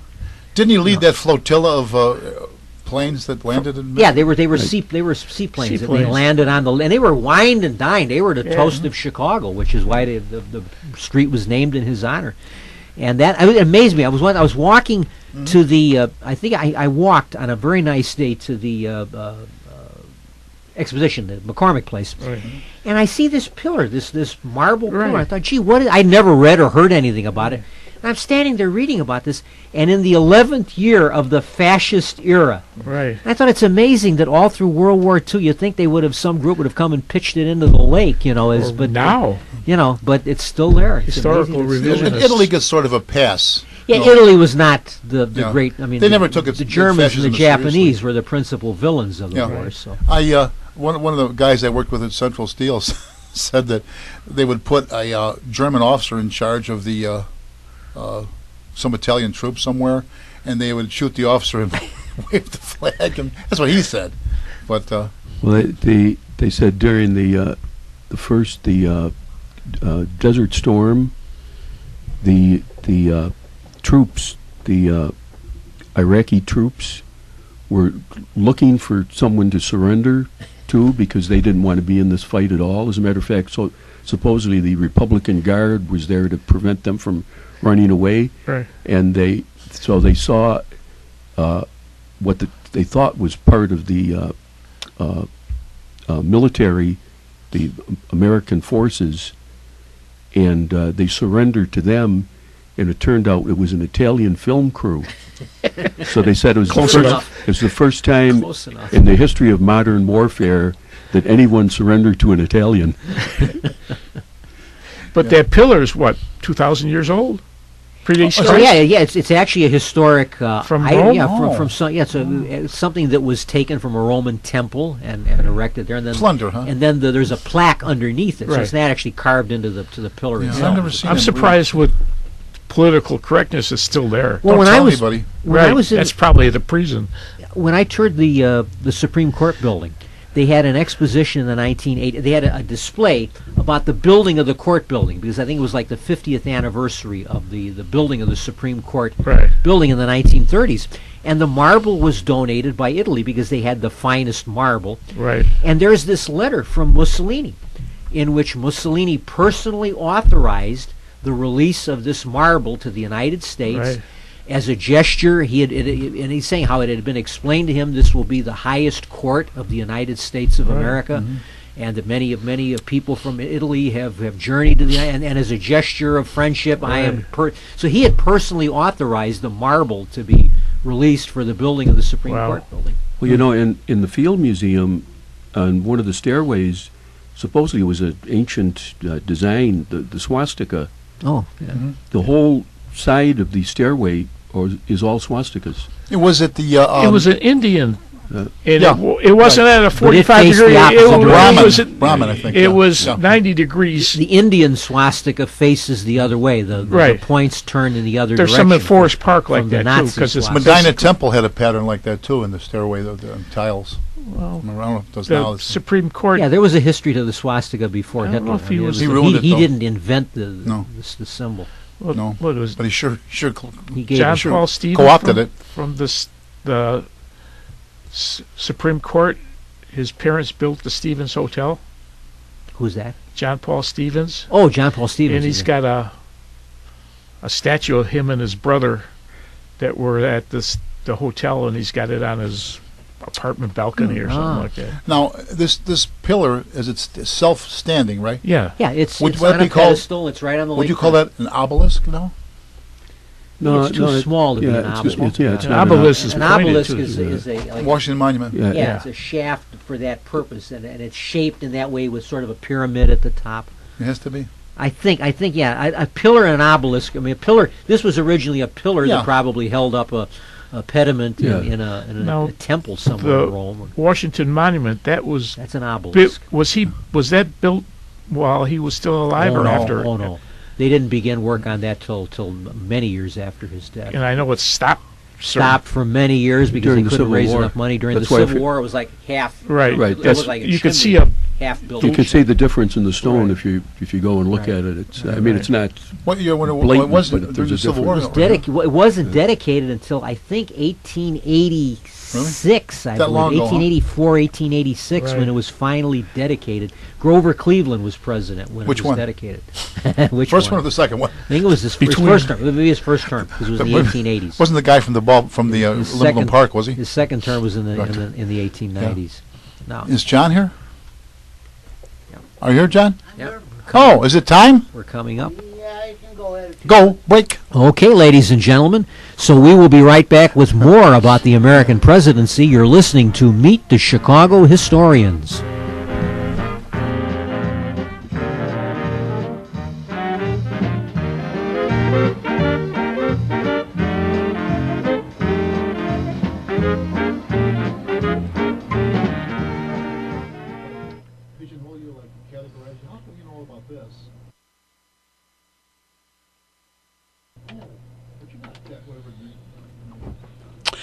Do you need a carpet for your living room? Do you need a carpet for your dining room? Or your bedroom, den, family room, or even outdoor patio? Well, the place to get a great deal is the Carpet Warehouse, which is located at 4300 West Montrose Avenue in Chicago, or you can call the Carpet Warehouse at area code 773-283-0100. So remember, friends, for a great deal on any carpeting you might need for your living room, dining room, bedroom, den, family room, or even that outdoor patio, go or call Carpet Warehouse at 4300 West Montrose Avenue in Chicago, and their phone number is area code 773-283-0100. They are just east of Cicero Avenue, or east of the Kennedy Expressway exit ramp on the north side of the street on Montrose. Carpet Warehouse at 4300 Montrose Avenue in Chicago, or call 773-283-0100 for a great deal on any carpeting you may need.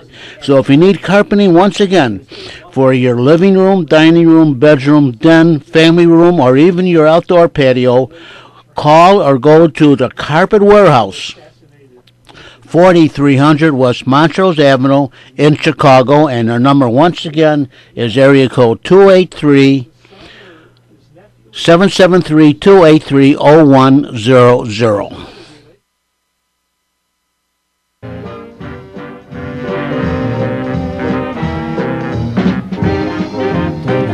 Welcome back, ladies and gentlemen. We're here at the John DeVita Broadcast Center with more of Meet the Chicago Historians. And now I'll turn the microphone back to our host, Jack Ryan. Went from being moderator to host. We're going to change this officially to the Jack Ryan Show next month. Anyway, we call you ladies and gentlemen, but we know what you know what you really are. That was on a Honeymooners show one time. That amateur night or something. Ralph comes out on the stage. I think Mo uses that in one of the Three Stooges episodes too, I think. Yeah. That would be, yeah. Hello, ladies and gentlemen. We call you ladies and gentlemen, we know what you are. But anyway, does it ever go off television, Honeymooners? That and I Love Lucy, I think, will be on forever. And Andy Griffith. Andy Griffith. Yeah. What about, let's see,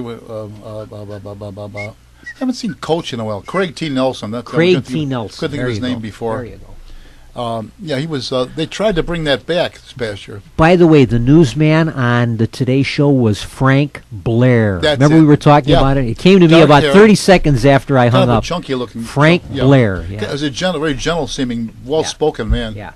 I remember. Frank Blair and Bill Lescoulie, Jack Lescoulie. Jack Lescoulie. Anyway, I guess he was officially the announcer. I remember during the 1960, he was talking about President Nixon. He's such a baseball guy, and he did. Nixon knew his baseball very much.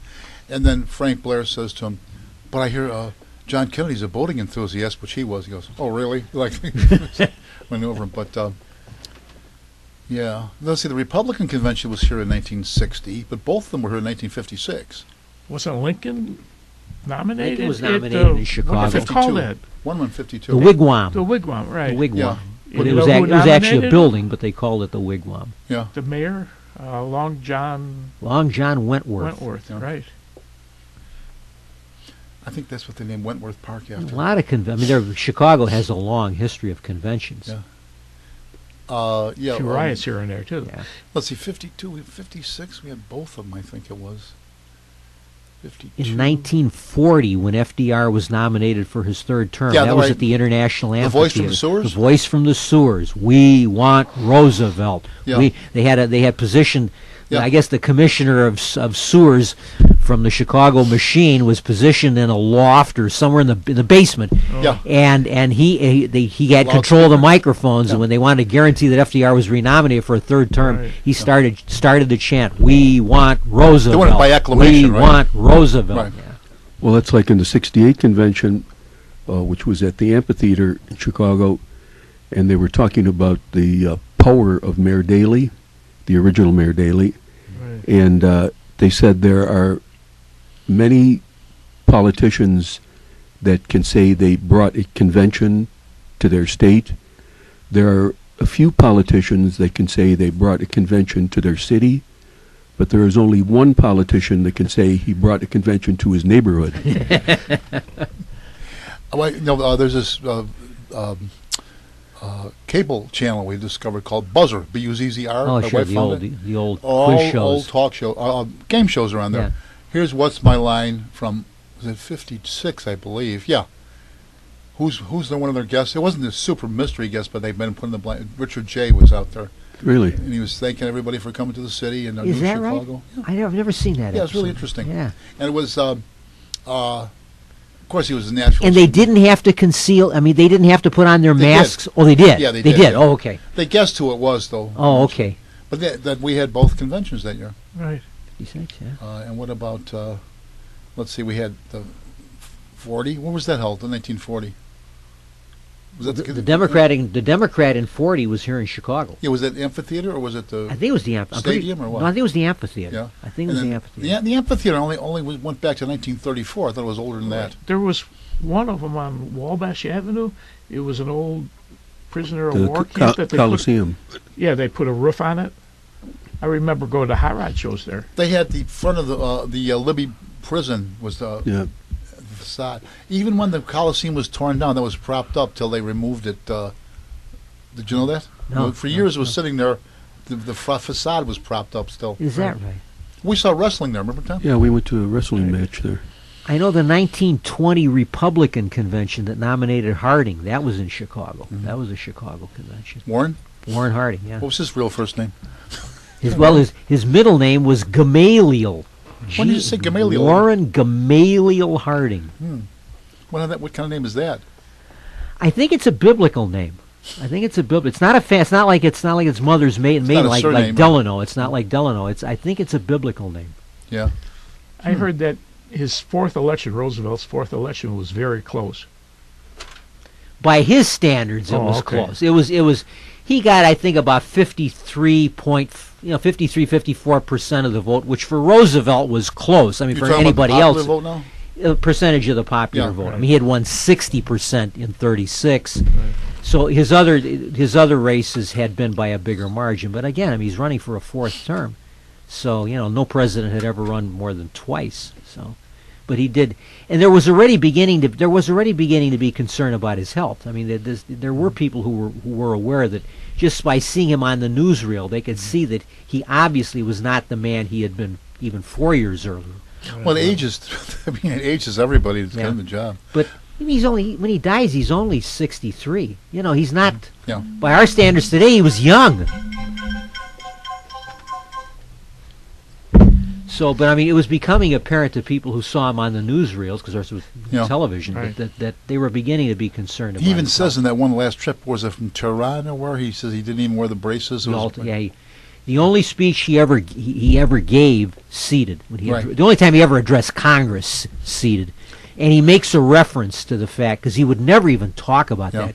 He makes a reference as, well, I hope you will understand that it's much easier for me not to have Yeah. 20 pounds of steel on my legs. It was totally out of character for him to even make a reference to his. I know his the problem. press boys wouldn't photograph him sitting like that or whatever they were. I mean, it was no secret, but it was They the just same did, way. or when they would be moving him, Yeah. they would have to carry him and place Yeah. him. There was no photographs ever taken. Supposedly, when he stepped up to first acceptance, he was like leaning on everybody else, or was there, He taught himself to give the illusion of walking with a cane. And with his son, Right. he could kind of rotate himself in such a way that it gave the illusion that he was walking. He wasn't really walking, but it looked Right. like it. They'd show him swimming. Remember that? Show him Yeah. swimming a lot. So The only time he walked by himself was when he went out after Pearl Harbor. He had the Congress, the speech in front of Congress, Well, he always spoke standing. but he had to walk from someplace to the.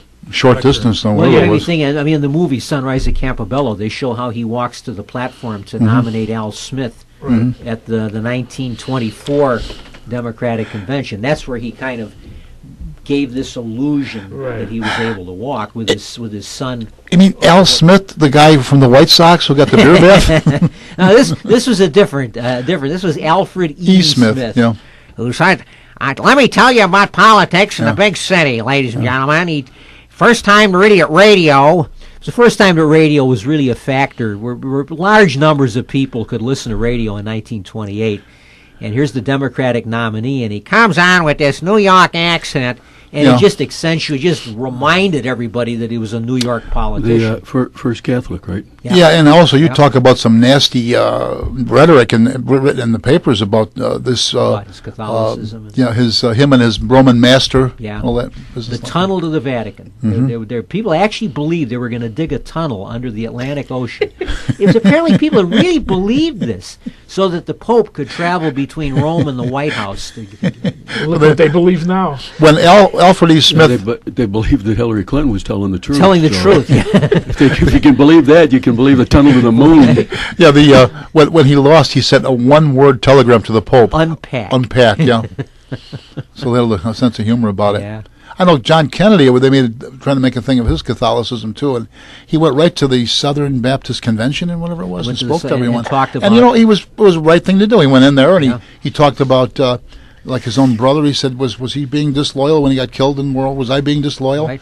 And at the end he says, "Thanks for having me here. I trusted in making getting converts for my church." religion. Yeah. Of course, they showed a little sense of humor. That helps. And he was well received. I Yeah. mean, he was well received. Giving the He devil, he was respected the fact he was that a man like everybody else, Yeah. only more so. But He was actually devout. I've read some things about sometimes people suggest that Kennedy was not much of a Catholic. Not true. Kennedy was a devout Catholic. Yeah. Ted Sorensen wrote that in the 50s, when Kennedy would go out and was giving speeches in Green Bay, Wisconsin, or Nebraska, someplace where there were no press around, nobody knew it. He would never miss Mass. If he was out of town on a Sunday, he checked to see where there was a Catholic church, and he went to Mass. And as I say, there was no politics to this. It wasn't like somebody was going to photograph him and there was going to be a picture in the New York papers of Kennedy going to Mass. no photo op. And, Yeah. yeah. Yeah, like when Clinton was president, he carried, on the times that he went to church services, he carried a Bible, and he saw the photograph of himself coming out of the church, and the Bible didn't photograph well enough. So he bought bigger Bible. He bought a bigger Bible with a cross on God. it. Oh, God help us. yeah. No, that's one thing. Anyway, well, we got over that. We haven't had a Catholic. But doesn't Bill Clinton somehow, as a Democratic president, look much better now by comparison to... And that's always been my feeling, that Clinton doesn't seem quite so bad. As to what? That's just compared to subsequent Democratic presidents. And How could you help? Coulter said when they asked her about voting for Obama, she said, "I'd vote for Jeffrey Dahmer before I'd vote for Obama." And they said, "Well, seriously, what do you?" And she said, "No, seriously, I'd vote for Jeffrey Dahmer before I'd vote for Obama." Well, I remember she was one of the first. They asked her on I think it was on a CNN show. Yeah, that's funny to show those. They've got a whole bunch of clips. Who could win it? And she says Donald Trump, and they all ridicule her. Yeah, Laugh and at then her. the moderator says, "No, seriously." Yeah. When she said she believes. Well, the day of the election, the New York Times said that Trump would probably win 5 states, and Hillary has an 87% chance of winning. Oh yeah, The New York Times. She was competitive in Georgia. She was going to be competitive in Arizona. They were talking about how Even Arizona, yeah. she was going to expand Texas. the map. I mean, the fact that she was going to win was a foregone conclusion. But she was going to win. What they were going for a landslide. They wanted Right. a real landslide and the down in the electoral college. and the down ticket, the other Republicans that were running, on the Trump ticket, they were all losers. Oh yeah, they were going to lose every- the Senate. yeah, Republicans were oh, going to yeah, lose the right, Senate it was and gonna maybe be- even lose the House. And the It was going to Republicans. hurt them. Oh yeah, and it was just, and this wasn't about this was the electoral college. You remember the maps they would show on the news Right. with all those states colored blue that were all locked for Hillary How Clinton? can he penetrate her From- Midwestern wall? Or Wall, whatever it the was? Great Wall, yeah, From the the- Great Blue Wall. From the time that Donald Trump announced his candidacy to the day he was sworn in, the mainstream media did not get one single thing correct. Right. That's right. Zero. Right. Nothing. When he announced these, well, he's not serious. He's No. just doing that. Publicity. This is a publicity stunt. I remember before the Republican convention, there was one of the experts, quotation marks. He was on some news show. He had a whiteboard, or now the computer version of a whiteboard, and he was showing that there is no possible way that Donald Trump can get enough votes to win on the first ballot at the convention. It was mathematically impossible. Well, All guess during- what? He did it. Yeah. All during the campaign, they say, "Well, he's got his 25%, but that's his ceiling." Then a couple of weeks later, "Well, he's up to 35%, but he's not going to go any higher." Then it was, "Well, 40 is tops. I mean, he's never going to get above 40." And it just kept escalating these ceilings Every that he single had. time that Trump said something interesting, so to speak, the mainstream media jumped on it and said, "Well, he did it now. This is his undoing. Oh, yeah, that's the last straw." He'll never recover from this." And not only did he recover, his popularity increased. The weekend before the election, on all those Sunday morning talk shows, they were laughing. I mean, Hillary was a sure thing to win. He was going to go down in flames. They were already speculating about who was going to be in her cabinet. I mean, it was all over with. It was finished. The mainstream media's treatment and predictions of Donald Trump is the most out of touch Right. statement since Marie Antoinette said, "Let them eat cake." Yeah. I mean, really, totally and completely out of touch. And right down after he was elected to the inaugural, a news flash: Elton John refuses to play at Trump's inauguration. The Hollywood people are going, "Oh my God!" Oh, that's a blow. That's a real blow. And the average guy sitting on a bar stool watching that Sue goes, "Good, screw him." I mean, it just shows how out of touch they are. I know it. A newspaper Absolutely. guy, I keep telling him, I says, "George, you don't take things out of context. You take it out of thin air." Yeah. I mean, they weren't trying to report the news. They were trying to influence Of it. course, they were trying to control the news. That's right. Well, that's Control the one of the, election. And there still are. Sure. well, that's one of the reasons why the polls were all shaded, because they were hoping that it would discourage People from Trump- You voting. depress his supporters. Right. Yeah. Yeah, and boy, were they shocked. I was even surprised. I was watching it about 7 or 8 o'clock, and I fell asleep. And I woke up at 10 o'clock, and everything is red except for the East Coast and the West Coast in Illinois. Same Well, here for me. the day before, well, actually a couple of days before the election, I said, "You know what?" I told people, I said, "Trump's going to win this election." I said, and it was the same thing basically that the Trump people said when they were going to these rallies. They were saying something's happening here. This is Right. there's something here. Well, of course, the mainstream media said, "Well, large crowds at rallies don't mean anything." No. Yeah. But he was going places that no other politician had ever gone before. And then Little he'd towns. Go, he'd go with only a few hours' notice, and they'd fill the place. Right.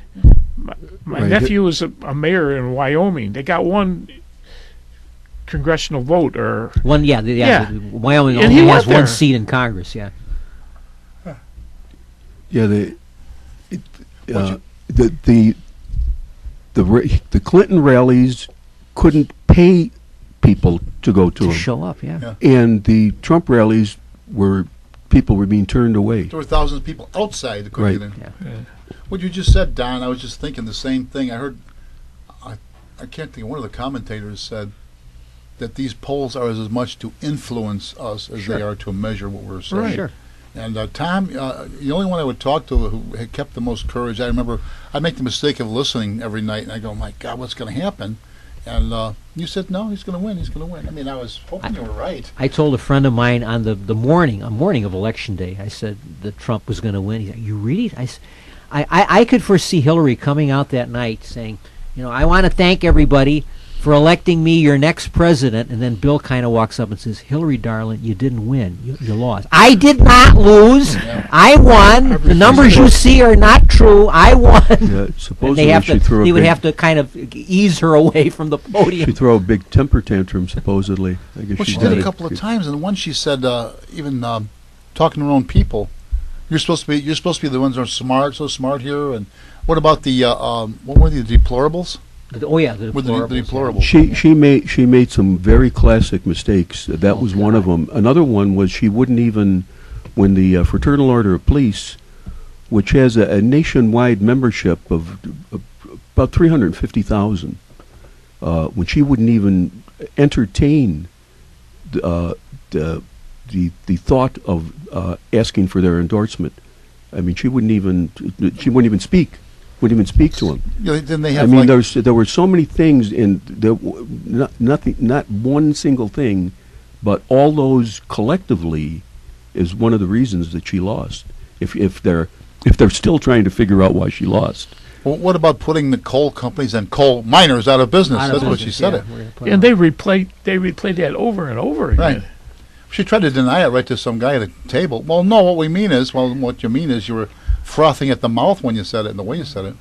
And again, talking about towards the end of the campaign, when I kind of saw that, there's a movement here.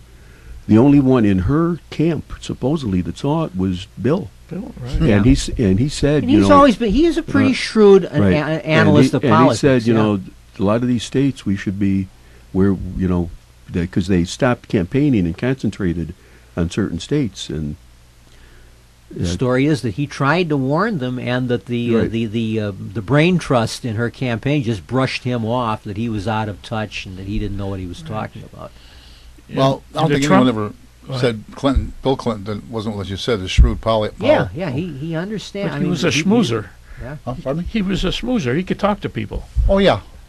Supposedly, they said he had the talent to make you feel like you're the most important person in Right. the world when you talk. Which Hillary does not. She does not have his person. I mean that's really a part of her. She just does not Well, have plus she the had personality. she that had Bill Clinton speech has. coaches, and obviously it didn't take. Her line, don't you think it's time that we had a woman in the White House? It's like Let me get Elizabeth Warren standing up and cheering. It's But like a 5-year-old. Wait a minute. The way that you say that, Yeah. probably. Don't you think it's time we had a woman in the White House? Yeah. Not. Don't you think it's time? And I suppose she had a lot of so mechanical. Yeah. She had this she had a lot of robotic coaches. way of talking. Well, how about the time when her speech coach wrote in sigh, like she made some comment, and then went, like this. Well, she actually read Direction. Sigh. read the word sigh, the stage direction. Okay. That plus, after all, how many women did Bill Clinton have in the White House? Da-da-da-da-da-da. Keep my daytime job if I had one, right? But Yeah. and then another thing was how many times. This is a good indicator. How many times did they switch slogans? I About don't know. 4 or 5, Yeah. something like that. I don't even know what the one they had was. That Together, fighting for you. Forward together or something, or onward together is something. Something Yeah, together yeah, was up- one of them. yeah. But they changed it, man.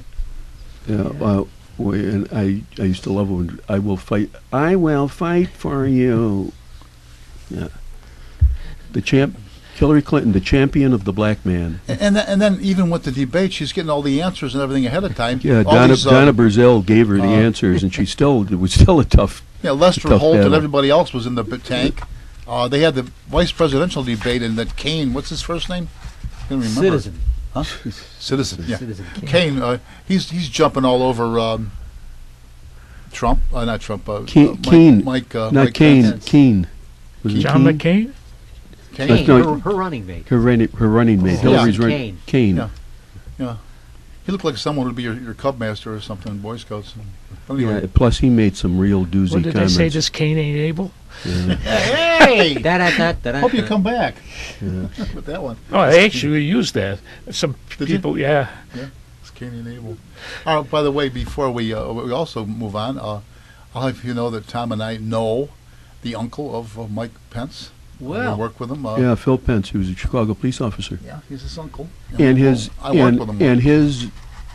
Now, I'm not sure if it's his grandfather and grandmother or mother, and some said it was mother and father. I don't think so, but they worked. The father worked for the CTA, and the mother Yeah. graduated from visitation. Yeah, he has a Chicago Yeah, he's got a Chicago connection. connection.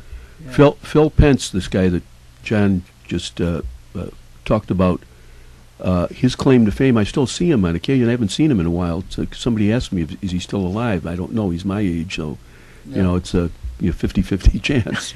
But anyway, Phil's big claim to fame is, and every time I run into him, if there's other people around, he'd say to me, don't say it, don't say it, because his big claim to fame is he was Harold Washington's only white pallbearer. When Harold Washington died, he was one of Harold's pallbearers, and the Yeah, reason no, for that was What was it? he was one of two white guys that were on Harold Washington's bodyguard detail.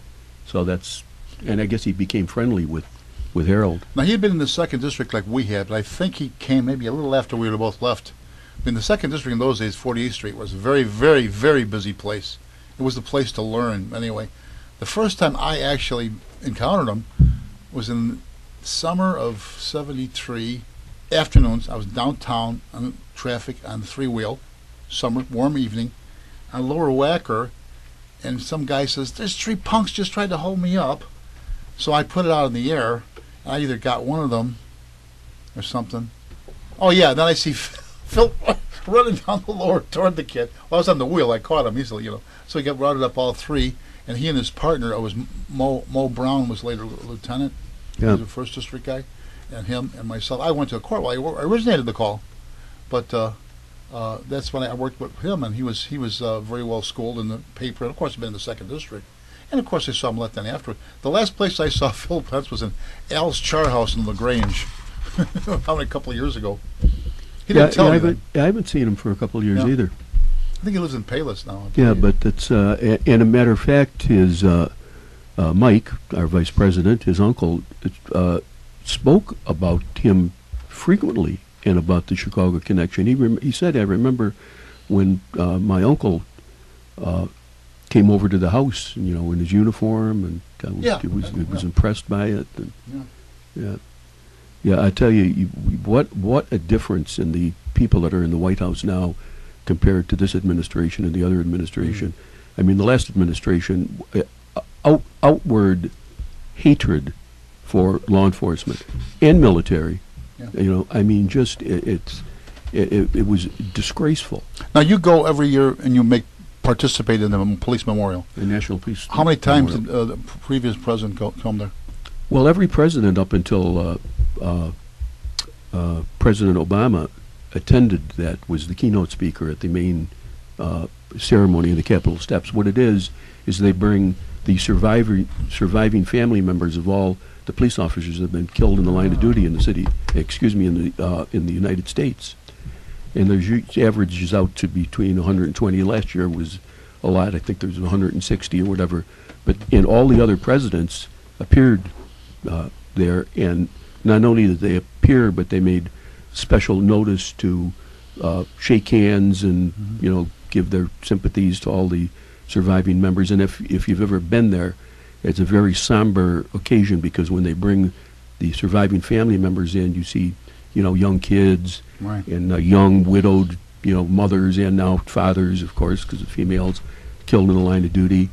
And President Obama chose not to go there his first year in office.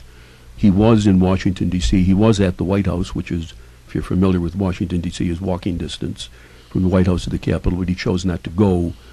He was welcoming the World Series championship baseball team. I think it was the Phillies at the time, which is naturally much more important to someone to him. I mean, it's just disgraceful. I mean, the way he treated. What did Eric Holder promise people. you one year? Well, they said Eric Holder was the keynote speaker, Attorney General. and he said his message was, if a police officer is killed in the line of duty, we'll prosecute those people. Oh, Well, that certainly is good news. that's Good news. That's Some a strong blow message, from huh? the blue. And that was probably hard for someone him to say, because it's just painfully obvious the hatred that they had for law enforcement officers. Barack Obama could not make a statement about police. For example, well, I believe that law enforcement gave the political preamble Yeah. to what his real message is, because after he said that, he always had the but. But, Yeah. yeah, there's always a catch. But, Yeah. but law enforcement officers should be better trained, and they should be able to differentiate between recognizing black criminals and. Barack Obama hasn't spent 10 minutes in the ghetto. Mhm. You know, what the hell? He's talking to a police officer that spends 8 hours a day patrolling the ghetto, telling them that they should be trained better. But do you It's a remember? it was He was, disgraceful. but he was a community organizer. Yeah, it was disgraceful. Well, that's another thing. Makes it sound like he was doing God's work there. But I've seen that. We had that on the Southwest side. Community organizers work for organization. We had in the Southwest Federation. We had one requirement, which he stuck to pretty closely. You couldn't live in the area you were working because you're out there talking, organizing, talking. You get to be known, and you run for office. Sure. That's what he did there. Sure. Well, ladies and gentlemen, we hope you're enjoying our discussion of the American presidency and points beyond. So we'll be right back with Meet the Chicago Historians.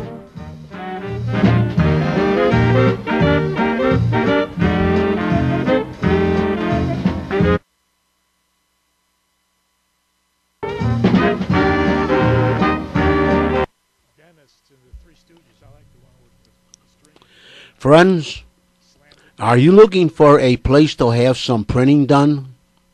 Well, I have the right place for you to go, and that is the printing store in Oak Park, Illinois. Call or see Phil Berry at 621 Madison Street in Oak Park, Illinois, or call 708-383-3638. Phil will sit down with you and help you plan whatever you need printed.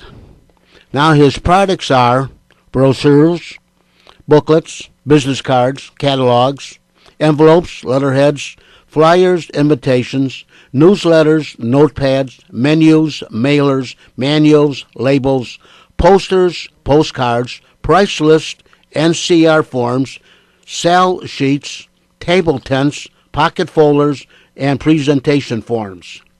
And his services include 1 to 4 color offset printing, digital copying, high-speed copying, graphic designs, typesetting, laminating, foil stamping, die cutting, and imprinting.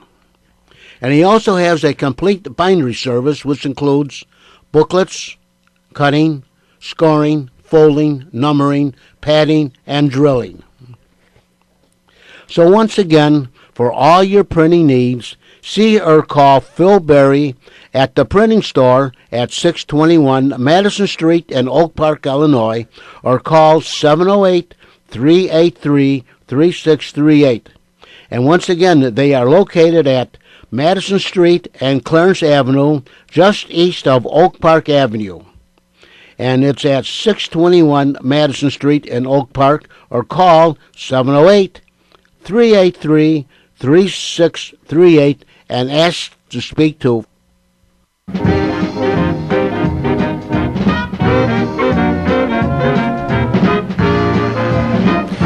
Welcome back, ladies and gentlemen, to our final segment of our February installment of Meet the Chicago Historians. We're talking about the American presidency. So I'll give the mic once again back to our moderator, John, Jack, Red, Ryan. Thank you, thank you. Now he says give the mic, but that's figurative. So we have Yeah, 1, 2, figures. eight We microphones out actually there. have our own mics. We have way more mics. We got Mike Tynan, Mike Mike Simon, Mike Pence. Mike Pence. Yeah, Microphone. yeah. Mickey Mouse. Michael Mouse. Michael, was it Michael? Yeah, Disney wanted to call him Mortimer originally. Yeah. Mortimer Mouse. Mortimer Mouse. His wife said, no, Mickey's more friendly. Steamboat Willie, wasn't it? Yeah. That was the original cartoon. They actually made one before they didn't release called Plain Crazy or something. I think it was Plane. And it was, but Mickey, Steamboat Willie, they post-synchronized the soundtrack with his own Whistling. garage or something with them. That was what it was. So Great American, Mickey Mouse. Neither one of them was actually president, Disney or Mickey. But Chicagoan. Yeah. Yes. Disney. Oh yeah, another Chicago. Went to Crane High School. Did he? Well, they moved to Kansas City, though. Someplace in Missouri, some little Yeah. town. Kansas City, because he worked for the Kansas City Ad Company or something. He had his own. There he is now. We have a Newsflash. caller. Newsflash is coming Call in. back when we got a facilities. Anyway, okay, presidents. What did you have? You had a George Washington story, John? Because, officially, we call this President's Day, but officially, when the legislation was passed creating these phony baloney Monday holidays, it was still designated as Washington's birthday. What we are really celebrating is Washington's birthday. And this is a sore point with me because we're losing sight of the importance of George Washington. When I was a kid, when all of us were kids, we remember when Washington's birthday was a holiday. Today it's just melded into this term President's Day, and nobody really knows. Does it mean all presidents? Does it mean Washington and Lincoln? What is it supposed to mean? But I'd like to tell you a story about George Washington, our first and I believe greatest president.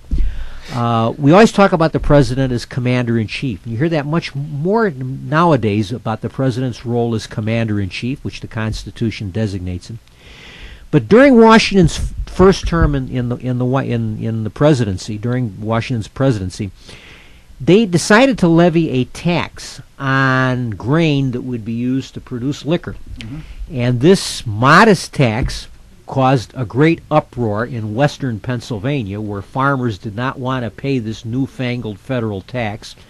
And the result was what was called the history of the Whiskey Rebellion. And there were federal officers that were roughed up attempting to collect the taxes. Federal buildings were assaulted by mobs of angry farmers. And Alexander Hamilton, who was Washington's Secretary of the Treasury and believed in wanted a very strong presidency, wanted a strong government for the United States, persuaded Washington that the federal government had to do something about this.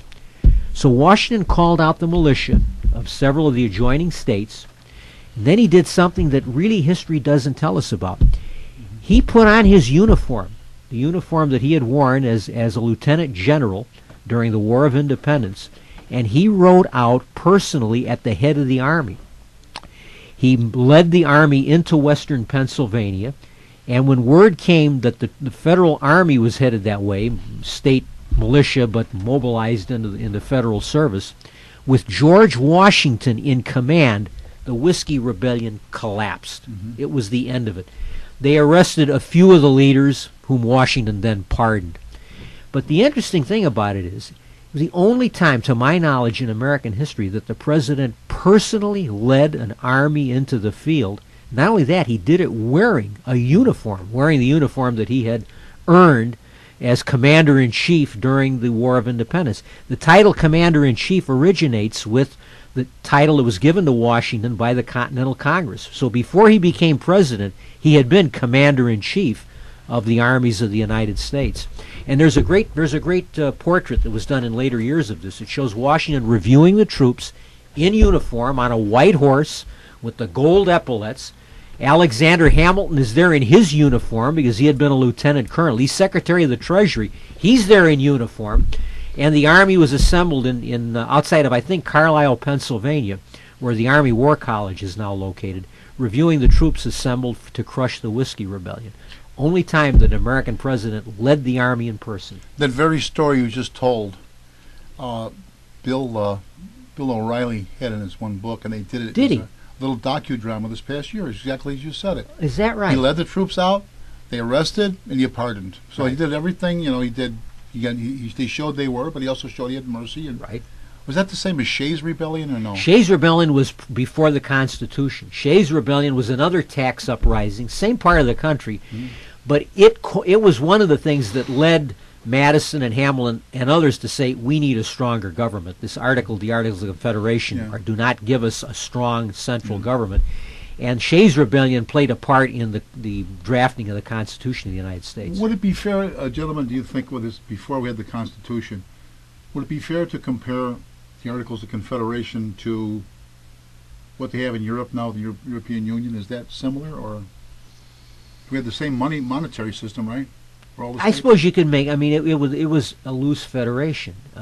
We were still the United States of America, but there was no executive branch, there was no judiciary, and the federal government did not have the power to tax. It could just ask the states to raise money for the central government. So it was much weaker than the federal government that we have today. So they No president, They no originally Supreme Court. they were going to meet to either amend. amend, but they said, "Nah, we got to scrap this thing, right?" The amendment was they decided to junk the entire Articles of Confederation and draft an entirely new document. Hmm. So these guys that were president of that, it's more like being chairman of the board Right. or something for sure. Huh? They're actually called, they're not looked up, they call them Presidents of the United States in Congress Assembled. Yeah, I did see That was the somewhere, term that was used. There were about 8 or 9 men that served as President of the United States in Congress Assembled. And most of them are names that you would not recognize if you saw it today. Now, was it after he retired that he started manufacturing liquor? Washington? George Washington? I would imagine that he probably did that throughout his career. Washington was Was the a bootlegger. wealthiest, was the greatest landowner in the United States. Washington owned more land than any other American. He was not cash rich. I mean, he was not a billionaire in terms of cash, but he did have a great deal of land in Virginia and on the frontier. But he was very much concerned with managing his estate well. My dad and I went to Mount Vernon. I've always looked back fondly. We spent a day at Mount Vernon, and if you haven't been to Mount Vernon, if you ever go that way, it's really worth seeing. It's a beautiful that's place. what I heard. It's really supposed to be impressive. Very impressive. My dad, having grown up on a farm, was particularly impressed with it. And of course, he and Martha are buried there on the grounds, and it's very well worth a trip. But he was very concerned about managing his property and his estates. I suspect that he probably was distilling even before he retired. I mean, that was common practice, wasn't it? Sure. It was just another source of income for Someone for a said farmer. that helped the United States moving west, trying to avoid all the taxes and the revenuers, as they were called. Yeah. So- There's probably some truth to that. Yeah, Yeah. farmers heading out on the frontier to get away from government. Mm-hmm. So it was for whiskey. Whiskey Now, rebellion. Mount Vernon was in Virginia, right? Right. Yeah. It's not far from Washington D.C. It's in fact, of course, But- he selected the site of the White House and the Capitol building. Right. George But Washington he never lived personally long enough marked to off. live there. He personally said, "This is where the president's house will be built, and this is where the Capitol building will be Right. constructed." Right. But he never lived. He was the only president who never lived in the White House. But it's kind of ironic of getting back to the Confederacy, how close the capital of the United States and how they were what 150 miles apart. Richmond was quite close. Right. Well, Washington is basically a southern city. Southern city. Sure. Even Maryland is really southern state, but they never seceded. Maryland, Kentucky, Missouri, and Delaware.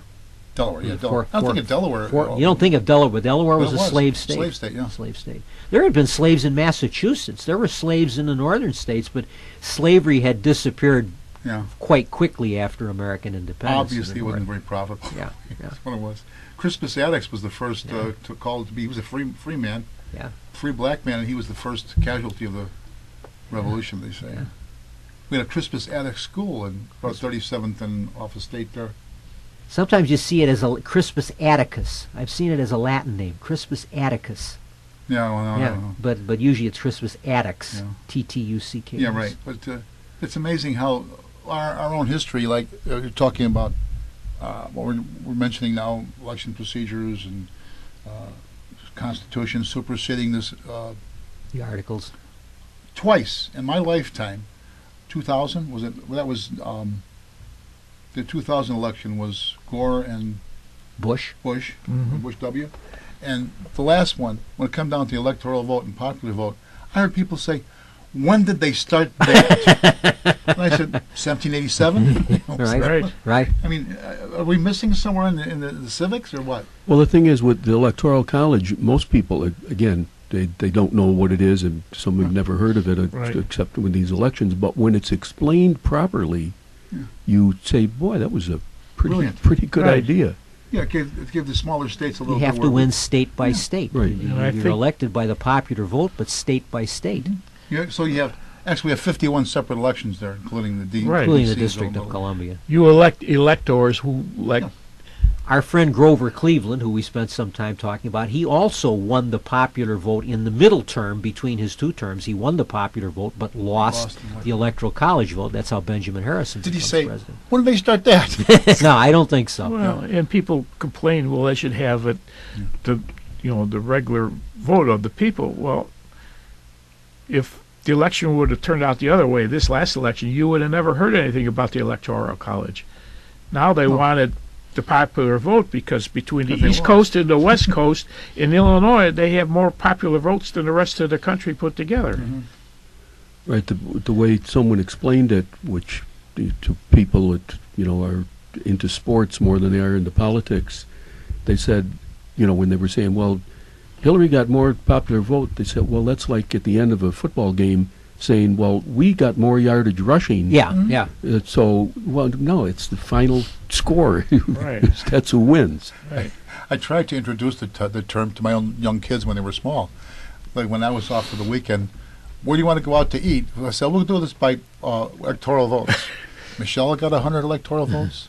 Jen got 100 electoral votes. Your mom got 200 electoral You got votes. And I got 500. 500. We'll see where we can go. Well, somebody At least made introduce the term, somebody made the analogy. It's like they pointed out that in the 1960 World Series, the Pittsburgh Pirates scored far more runs than the Yankees did in the total series. Right. But the Yankees won 4 games. The Yankees won the series. They won them by 2-1 and 1-0. But No, 60 was my Pittsburgh, wasn't it? Pittsburgh, the Pirates, wasn't that 60 the year after the They year after won. 59? That's what I'm Pittsburgh saying. won. That's what I'm saying. Oh, you said maybe something. They're saying that the Pittsburgh Pirates Had less scored. runs? They scored more runs than the Yankees did in the Yeah. total series. Right. If you total up, but the Yankees won the 4 games. No, Pittsburgh won 60. I'm reversing it. Yeah, yeah.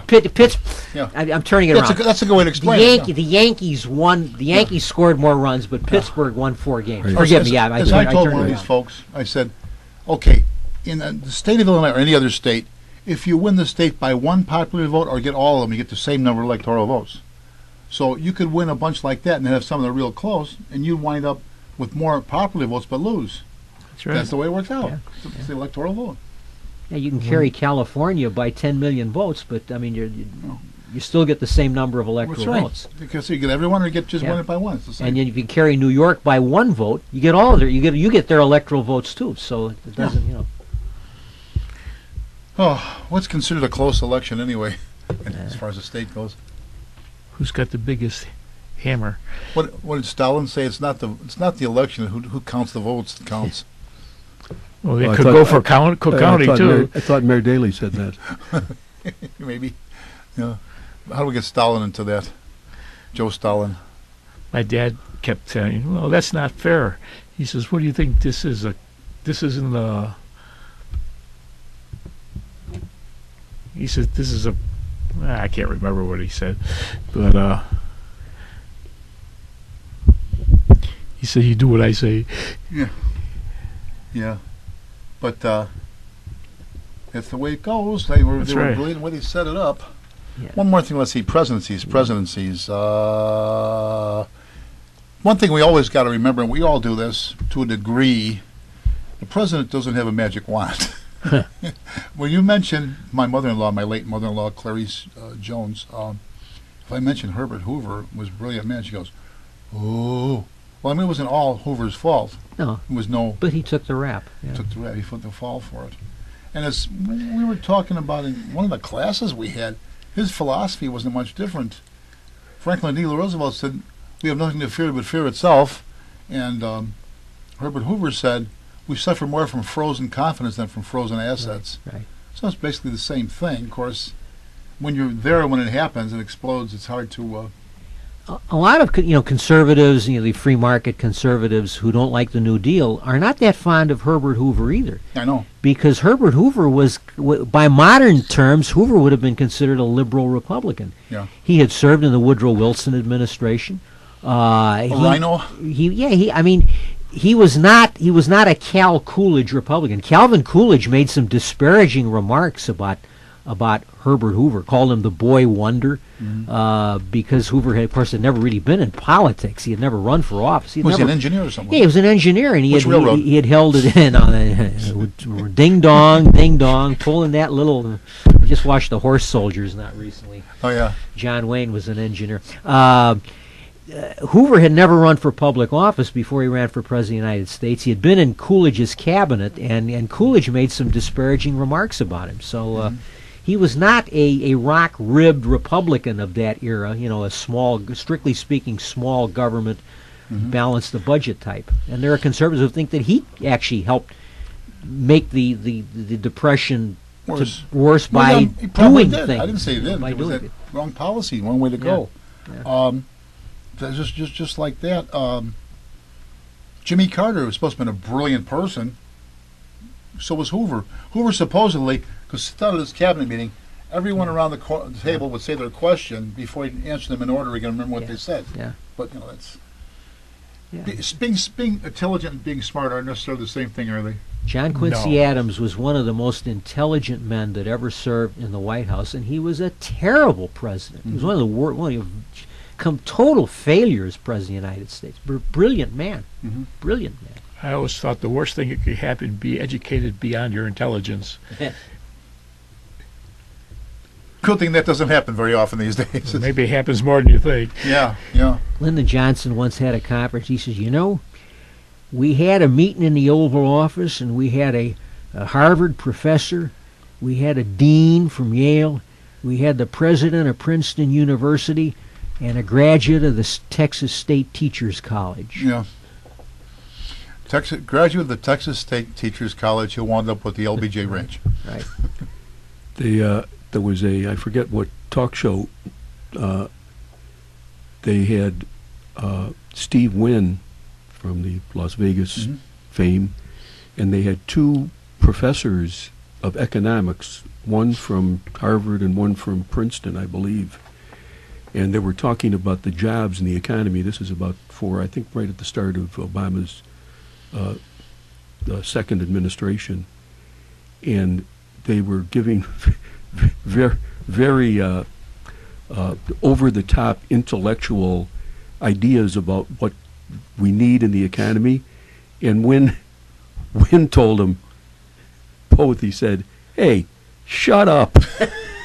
He says, "You guys are the reason that we're in the situation we're in now." He says, "What the hell do you know about creating jobs?" He says, "I create jobs. I created jobs. I built things." He says, "You guys screwed it up. It's time for you to just shut up." You see that? Oh, yeah. He's a supporter of our current president. Yes, is he right. not? Well, he has a similar philosophy. One of the few celebrities that, Well, it's and another guy, Trump's son, Eric, who I think has a future in politics, he described it best about, he had several good comments. He said, of all the, at the beginning of the campaign, of all the 14 candidates there are, he says, my father is the only one that ever signed anyone's paycheck. Yeah. And he also said, talking about the Clintons and their PAC, he said they never created anything. They got their foundation. They got their money by peddling their influence. Right. Yeah. He said, my father built buildings, he manufactured stuff, he built golf courses, he built hotels. He accomplished something. He says they accomplished nothing. It's kind of it's strange now. When Harry Truman left the White House, he took the train back to Independence, Missouri. He moved back into his little house there. Right. Yeah. He built his museum, and that was from donations. But today, a president suddenly he's paid $250,000 to give a 20-minute speech. And they give these speeches to all these lobbying groups and everything. They write books for which they're paid millions of dollars. I guess you can't blame someone. You can't blame them for taking money that's offered to them. I mean, it's certainly it's not illegal, but it does seem a little bit odd when you compare it to the way presidents conducted themselves in the past after they left. Well, the former president, I want to say any last names, makes a speech in Soviet Russia. $600,000 get deposited to their foundation. Next thing you know, the Secretary of State, the former president's wife, okays a deal to sell 20% of our uranium to Putin and the Russians. That's just a coincidence. Yeah. Nobody ever suggested that she was in any way beholden to Putin. Or big business, they still wouldn't release her speeches. The one she got, I don't know, 250,000 or so. I said, they never would give you the transcript. I said, I gotta read that one. That's got to be a hell of a speech. She says 250 for 20 minutes. Yeah. They're like 20 minutes. I forget who the chairman was when the guy interviewing her. It was on one of the friendly. Not it was on Fox News. It was on one of the friendly to them. He said to her, "And how can you get that much for a speech?" She goes, whatever the market will bear. And he even laughed at that one. Is it whatever true, the market will bear? Is it true she was paid $250,000 for a 20-minute speech? If she had only spoken for 10 minutes, they would have paid her $500,000. Probably, yeah, should be. Yeah. Yeah, it's yeah.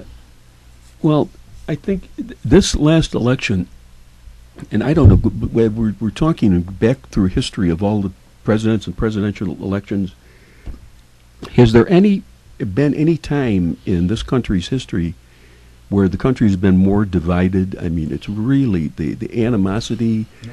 I mean, even in the Goldwater Johnson, of course, the difference is, Johnson soundly defeated Goldwater. And Goldwater generally stepped aside. But Republicans accepted it. I mean, Right, they right. didn't march in the streets. They didn't shout down members of his cabinet when they tried to go on. Well, plus, and official again, business. if the best you've got to counteract Trump is to stand in front of one of his buildings, moon the building, and give the finger. I mean, if that's the best you've got, your movement is in serious trouble.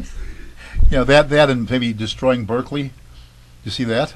Yeah, I tell you, it's time to start putting these people in jail. I'm all for protests. I've been involved in a lot of them, in the law enforcement end of it. Yeah. But once you start blocking traffic and once you start destroying property, then you become a criminal. Well, that's what. And you should be prosecuted for it. The news outlets, we'll call them protesters, or what are the other ones? The rioters are also protesters, I guess.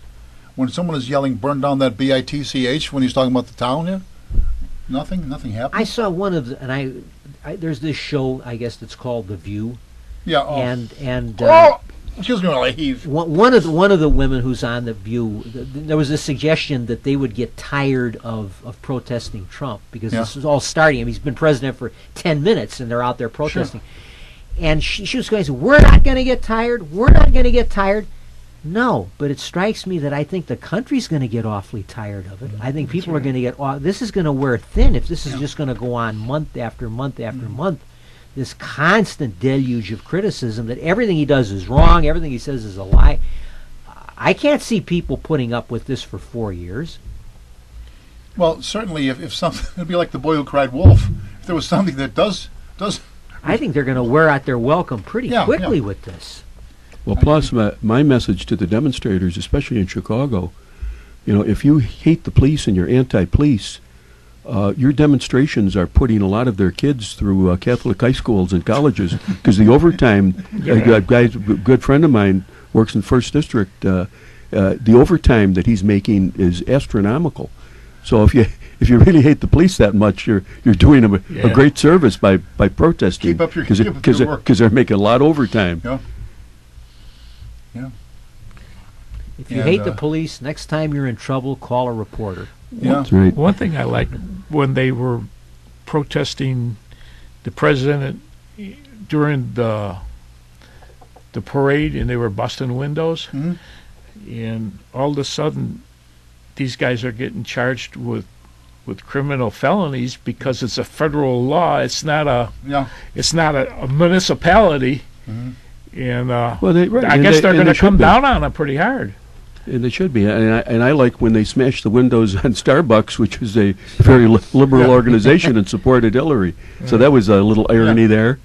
Poetic justice. Yeah, right. Poetic justice, perfect. That was. Before we wind up, let me tell you one of my favorite, very quick, Lyndon Johnson presidential stories. LBJ, true story, getting off Air Force One. He's headed for the row of Marine helicopters, and he's inadvertently starts walking toward the wrong one, and his aide, young lieutenant who was his aide, says, "Excuse me, Mr. President, but that's not your helicopter.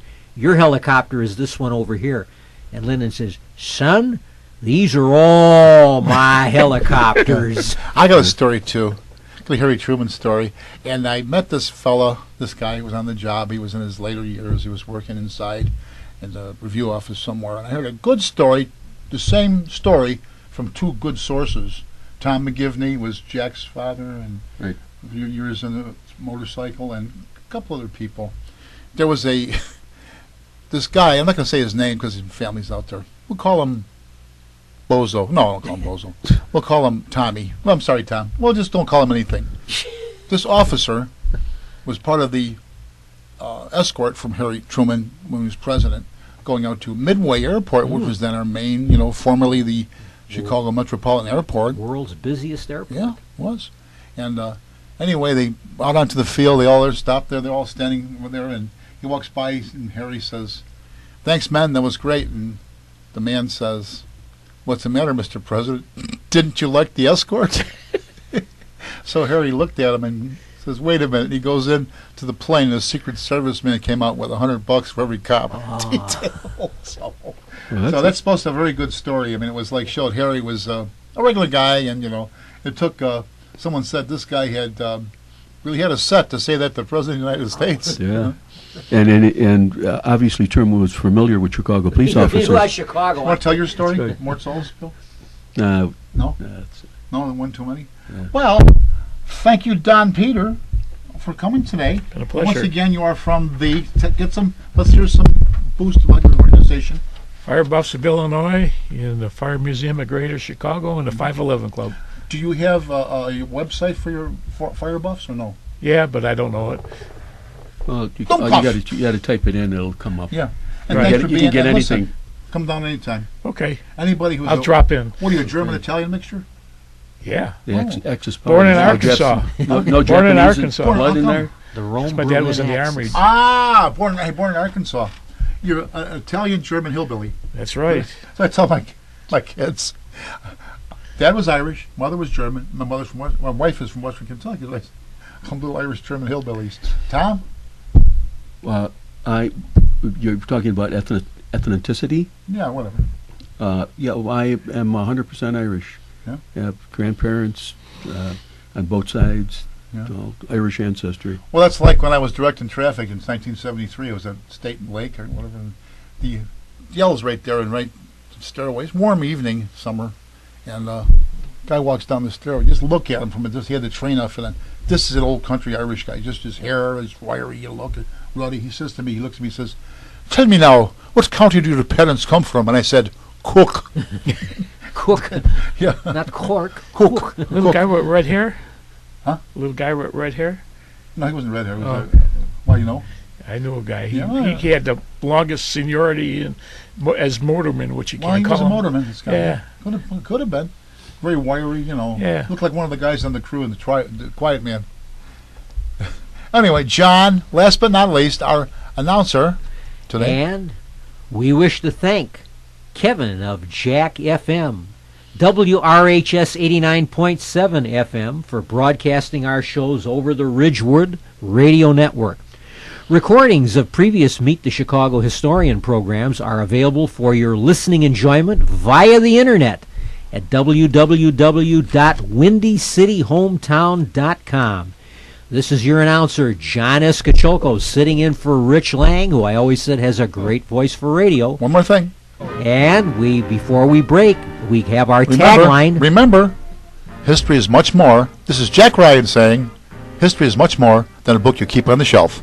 John? Thank you very much to Jack Red Ryan, our moderator, and to John DeVita from the John DeVita Broadcast Center. Thank you very much. So long until our March edition.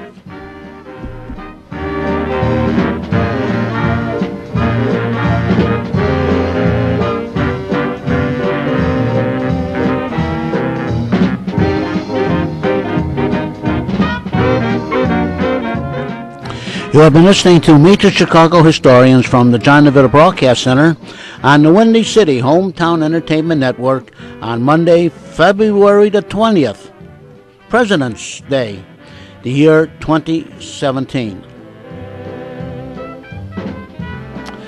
This broadcast was produced by Jack Ryan, directed by John DeVita, and our special thanks to the executive producer of Windy City Hometown Entertainment Network, Mr. John Secondo.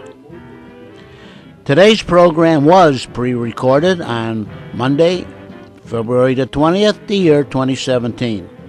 Until next month, be safe and thanks for listening.